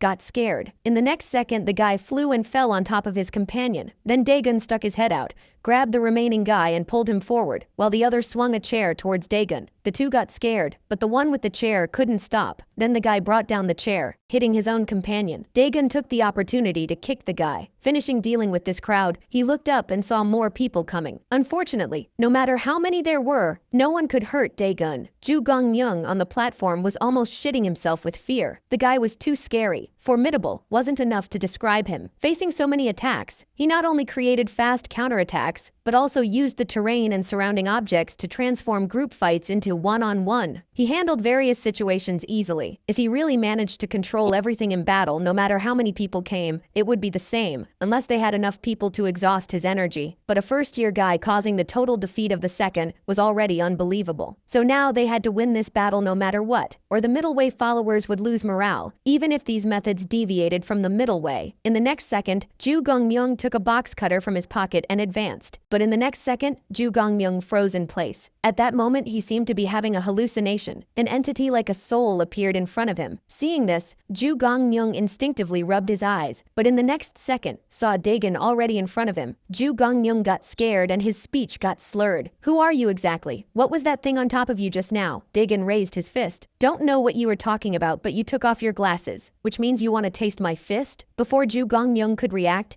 the fist was already in front of his eyes. A punch sent Ju Gongmyung flying instantly. Meanwhile, Manhwa Name and the others just learned Daegun went to challenge the second year. They ran to the second year floor. On the other side, Suzy Beak also learned about this from Jinmo. She pulled Jinmo to take her to save Daegun, but when they arrived, Daegun had already finished fighting. Daegun looked at the information on the phone. "What I just dealt with is Ju Gongmyung, so only the second year boss, Ja Kwon, is left. Hope he appears soon." But Daegun was still waiting for Ja Kwon to appear when, unexpectedly, the teacher arrived first. And surprisingly, the teacher was called by Min-soo Kim on purpose. His goal was to delay Daegun's progress in dealing with the second-year students. As expected, the teacher called Daegun into the room to criticize him. At that moment, Chairman Lee appeared in the room out of nowhere. The teacher bowed to greet, while Chairman Lee spoke to Daegun, asking how he was at school and if everything was going well. The teacher was shocked. Didn't expect Chairman Lee to know Daegun. Then Chairman Lee turned his gaze to the teacher and spoke. "Teacher Lee, let's talk." The scene cuts to the teacher with his head on the floor, with Chairman Lee pointing a golf club at his head and speaking, "How dare you give orders to Daegun just because he has no money? Education requires nurturing with love. In the future, be kinder to Daegun." Understood what I meant? Daegun watched confused, not understanding anything. After dismissing the teacher, Chairman Lee turned to Daegun. "We already met in the meeting room, but this must be our first official meeting. Come talk to me." Meanwhile, in the second year, Ja Kwon appeared. Seeing his middle-way gang companions fallen, Ja Kwon was furious and asked what happened. The guy behind him said it was the first-year student, Daegun. "I was elsewhere, so I'm cool. But where were you? When the boss isn't here, everyone gets beaten like this." Ja Kwon then said, "Went to see veteran Suyok back. Don't you know?" The guy murmured, "He must know you weren't here, but there's no snitch among us. How would he know?" At this point, Ja Kwon prepared to leave. The guy asked what he was going to do. Need to think in a calm place about what that guy is up to. Meanwhile, where Daegun is, Chairman Lee explained, "The bullying management project is Sammy Lee's idea. A bully taking care of other bullies. How childish, isn't it? But I found it interesting, so I approved the project. Except progress is so slow I almost forgot. Men must fight and compete. Only reaching the top by any means proves worth. A guy like you understands what I say. And all school bullies, Daegun asked. And the doors and windows I broke? Chairman Lee replied, don't worry about that. Whose do you think Golden Dragon High School is? Everything here is mine. Meanwhile, there is Manhwa Name and his gang. Min-soo Kim was hungry and went to the convenience store to buy something, but as soon as he opened the door, someone blocked the way. It was Jak Won looking for them. Min-soo Kim, terrified, stuttered, looks like you were smoking. In the next second, Jak Won attacks, punching Min-soo Kim's abdomen. Manhwa Name and Ho Jong ran seeing this. Jak Won throws Min-soo Kim aside and goes to the two. He who sows wind reaps storm. He who sows evil reaps evil. The consequence of your acts is called karma, and what I'm going to do is Daegun's karma.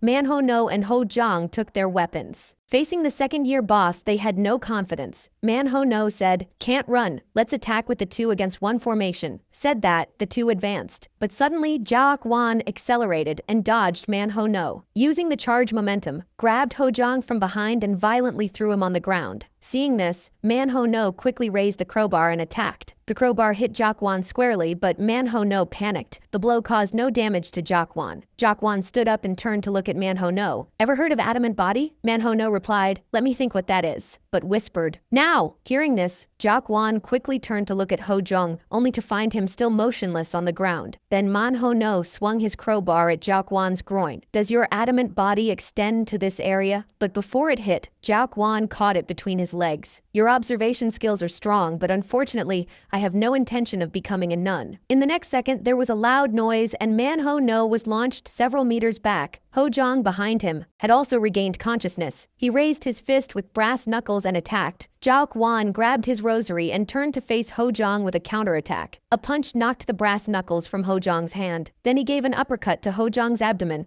almost making him vomit last night's dinner. However, Jak Won still hadn't finished. He raised both hands and slammed them on Ho Jong's back. After this punch, Ho Jong completely stopped moving. Then Jak Won walked slowly towards Manhwa Name. Everyone related to Daegun will be eliminated by me. This is his karma. Manhwa Name thought to himself, this is bad. This person is not human. I can't beat him. I might actually go to hell. All this life of mine has been like walking on thin ice. Do you think I can reach the other shore? Suddenly a voice interrupted Manhwa Name's thoughts. Ju Hee Park appeared suddenly and looked at Manhwa Name. No! What are you doing lying on the ground? Manhwa Name said quickly. Run! It's dangerous here. But by this time, Jak Won had turned his attention to Ju Hee Park. Are you also with Daegun? If so, blame Daegun. Seeing Jak Won clench his fist, Manhwa Name was anxious, shouting for Ju Hee Park to run. In the next second, Ju Hee Park disappeared at light speed. Jak Won's punch missed. It was Daegun who appeared suddenly and saved Ju Hee Park. Jak Won, you delivered yourself to my door. Saves me the trouble of finding you. Daegun then told Ju Hee Park to leave immediately, while Jak Won walked slowly towards Daegun. Waited for you for a long time, Daegun. You gave my middleway gang followers a beating. I wanted to return the favor to your friends, but now that I see you, I can't hold back. I'll send you to hell myself. The news of Daegun and Jak Won's fight already spread, attracting the crowd. Daegun was relaxed. Already said this is the consequence of collecting protection fee. At this time, a voice came from a door crack. Daegun, don't lower your guard, the guy is sinister. Daegun saw it was Manhwa Name. Manhwa Name continued. The guy is fast and thick-skinned. Not even a weapon does damage. Daegun looked at Jak Won and saw the aura was different. He must have entered a higher level. Jak Won was so pissed veins were popping. This time I send you to hell for real. Daegun ducked and said, then show how you're going to send me. Then there was a boom and Jak Won flew far. Those watching were shocked. Not possible to leave unharmed from this, right? Meanwhile, Susie Beck from Class 6 heard about the ruckus. She pulled Jinmo to take her to save Daegun. And Jak Won, after the punch, figured out why Dojin Park couldn't handle it. Daegun said coolly, looks like you know your stuff, but not for me. In the next second, Jak Won put his hands together, received Buddha's blessing, won't get hurt. At this time, Susie Beck arrived. Seeing the fight, couldn't help worrying. At this, Min-soo Kim sprouted near Jak Won with brass knuckles to attack his lower parts. It's to erase the punch from before. But Jak Won let out a yell that made Min-soo Kim freeze. I would crush you, but you're just an ant. Have no time for you now. We'll fall together with Daegun. Jak Won raised a foot, stomped hard, and shouted, Sixth sense, the flash step. In the next second, Jak Won was in front of Daegun. The speed impressed Daegun, but not enough to hit. Daegun raised his fists and punched Jak Won non-stop. Jak Won only defended, but the punches were like sniper, hitting his head. But to general surprise, Jak Won endured and counterattacked fast. Forgot to to warn, my head is hard, won't hurt me. Dagon closed his eyes and gave another punch to Jakwon's abdomen. Didn't defeat Jakwon, but his attack didn't hit Dagon. After several rounds, Jakwon was getting beaten constantly. Soon, Jakwon realized something wrong. Dagon's punches didn't feel like punches, were like nail gun, piercing his body and causing internal damage. Soon, Jakwon couldn't take it and fell to his knees. Dagon asked, "Where is Buddha's blessing? Wasn't it diamond body? Think you were mistaken. Wasn't any Buddha." Jakwon got pissed enough to break teeth. "Don't offend my middle way," and released a Buddha palm attack, which of course missed. Dagon grabbed his arm and threw him far. "What Buddha palm? Until when will you act like a fake monk? If it's real, ask Buddha to protect you one more time, because I haven't finished punching you." No one expected Jakwon so weak. Meanwhile, the second-year crowd,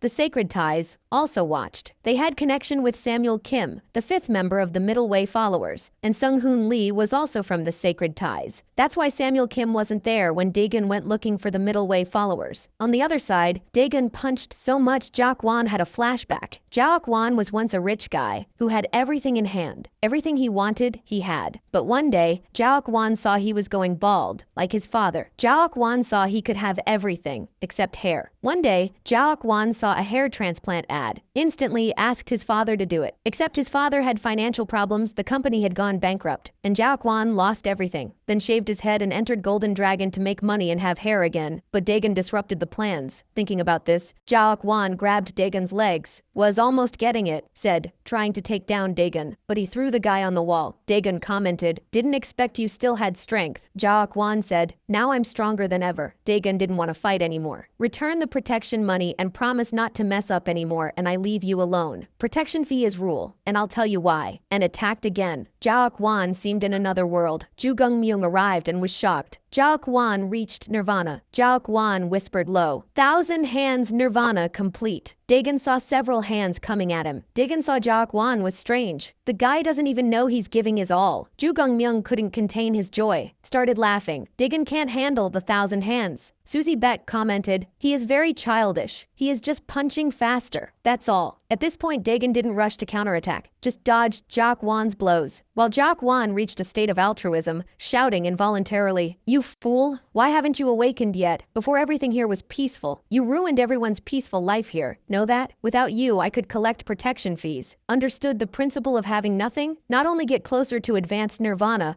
but also get a hair transplant." With these words, Jakwon was shocked. "Why did I say what is in my heart?" Nearby, Ju Gongmyung was also shocked by these words. He couldn't help remembering how Jakwon once asked him to shave his head too. Daegun said, "You finally spoke what is in your heart. Your mouth speaks of the noble middle way, but your heart is corrupted by profit. I heard too much desire leads to baldness. Looks like it's true." Hearing this, Jakwon was furious with shame. "You cretin, what do you know?" Daegun replied with a punch. Only one punch broke Jakwon's proud adamantine fist, but Jakwon wouldn't give up. "Even if I lose a hand, I still have 999 more." In the next second, Daegun grabbed his other hand. "Stop dreaming. Humans only have 2 hands." With that, he punched Jakwon. "Wake up and stop dreaming about your middle way." However, Jakwon still refused to give up, trying to fight. But in the next second, he seemed to see a giant warrior spirit manifested around Daegun. Although scared, Jakwon thought he had Buddha's protection. But in the next second, he felt as if Buddha had abandoned him. Finally, what awaited him was Daegun's iron fist, almost punching Jakwon back to his original form. With this punch, Jakwon finally lost his fighting ability, remaining motionless on the ground. People nearby couldn't believe what they saw. Never expected Jakwon to lose like this. Nearby, Seung-hoon Lee quickly transmitted this news to Samuel Kim. Hearing this news, Samuel Kim actually said it was good. Meanwhile, Seung-hoon Lee looked at Daegun. With Jakwon eliminated, the second-year reorganization is complete. Now no one at Golden Dragon High School is stronger than Daegun. The next step is to use Suzy Baek to attract Suyuk Baek. Now nearby, Suzy Baek saw Daegun win and immediately blushed, her heart racing. She never expected Daegun to be so impressive. On the other side, the girls were completely fascinated by Daegun. Seeing this, Suzy Baek quickly assumed her boss role and sent these girls back to class. Then she looked back at Daegun. This guy really doesn't put people at ease. At Sung-hoon Lee's location, he met Samuel Kim from the Middle Way gang followers. It turned out Samuel Kim was actually a spy planted among the gang followers. Samuel Kim, seeing Sung-hoon Lee, asked immediately if he had found a way to attract Soo-hyuk Baek. Sung-hoon Lee replied that this matter was simpler than he thought, because Suzy Baek likes Daegun. Then he said, "You must know about Soo-hyuk Baek and that incident." Previously, Golden Dragon High School and Bangyang High School were giants of Dai City, always competing openly and secretly. But midway, something happened. The organization supporting Bangyang High School disappeared overnight. And it wasn't because of a battle between organizations, but because of Soo-hyuk Baek leading his 4 lieutenants. Only 5 people eliminated an entire organization. Since then, Bangyang High never provoked Golden Dragon High again. Soo-hyuk Baek used to never interfere in conflicts between Golden Dragon and Bangyang. He only intervened this time because someone from the organization had taken an interest in Suzy Baek and followed her home. Hearing this, Samuel Kim thought Sung-hoon Lee was suggesting Daegun go to Suzy Baek's house with flowers and weights, since he didn't know if Daegun liked Suzy Baek. Sung-hoon Lee laughed. "Although your idea is cute, it's too common. We need a more definitive bait, like putting Daegun inside Suzy Baek's house." Samuel Kim started sweating cold. That bait would certainly be effective. But Sung-hoon Lee said that wasn't enough. Daegun needs to take it to Suzy Baek's room. Now, because Daegun ruled the entire first and second year, the atmosphere of the whole school had changed. The status of Min-soo Kim, Ho Jong, and others had increased due to Daegun's influence. When they went to the school store, other students actively made way for them. The news that Daegun ruled the first and second year continued to spread, reaching even other schools. Min-soo Kim and Ho Jong had returned to the classroom to find Manhwa Name, telling him what they had seen at the school store, stating excitedly that Daegun was now the boss of the whole school, and everyone respected them because of him. Nearby, Daegun heard this and waved to Ho Jong, then put his arm around him. "Why are you so excited?" Ho Jong apologized. "Sorry, I'll stop joking." At this point, Min-soo Kim said, "I still don't get the sacred such in the second year but haven't seen them for a long time." Daegun stated, "Would be better if they simply disappeared quietly. I don't even have time to study now." Then Manhwa Name asked, "Daegun, are you sure your target is the third-year boss, Soo-hyuk Baek? But Soo-hyuk Baek hasn't appeared at school for a long time. Besides Suzy Baek, no one knows where he is. We can't threaten Suzy Baek, can we?" At this point, Sung-hoon Lee appeared suddenly. "Finding Soo-hyuk Baek is simple. Just build a good relationship with Suzy Baek, then ask her directly." Nearby, Min-soo Kim found this difficult. She considers herself a queen. How can we build a good relationship with her? Probably would be scolded just for talking to her. He turned to look at Joo-hee Park. "I remember you two were quite familiar." At this point, Sung-hoon Lee suggested, "Have a brilliant idea. Why not celebrate Daegun becoming the boss, inviting Suzy Baek to a BBQ party on the terrace?" Min-soo Kim and Ho Jong were immediately excited to barbecue. Even Manhwa Name was looking forward to it, but Daegun found it troublesome. Then Ho Jong spoke. "BBQ goes with beer. What do you think, Daegun?" Hearing about beer, Daegun remembered the work days when he drank straight. Daegun had to admit he was tempted. Seeing this, Sung-hoon Lee was already giving support. "We shouldn't drink, but today is special. Let's go, everyone." Hearing this, Daegun gave in and agreed to the BBQ. Then Sung-hoon Lee spoke. "I'll handle Suzy Baek.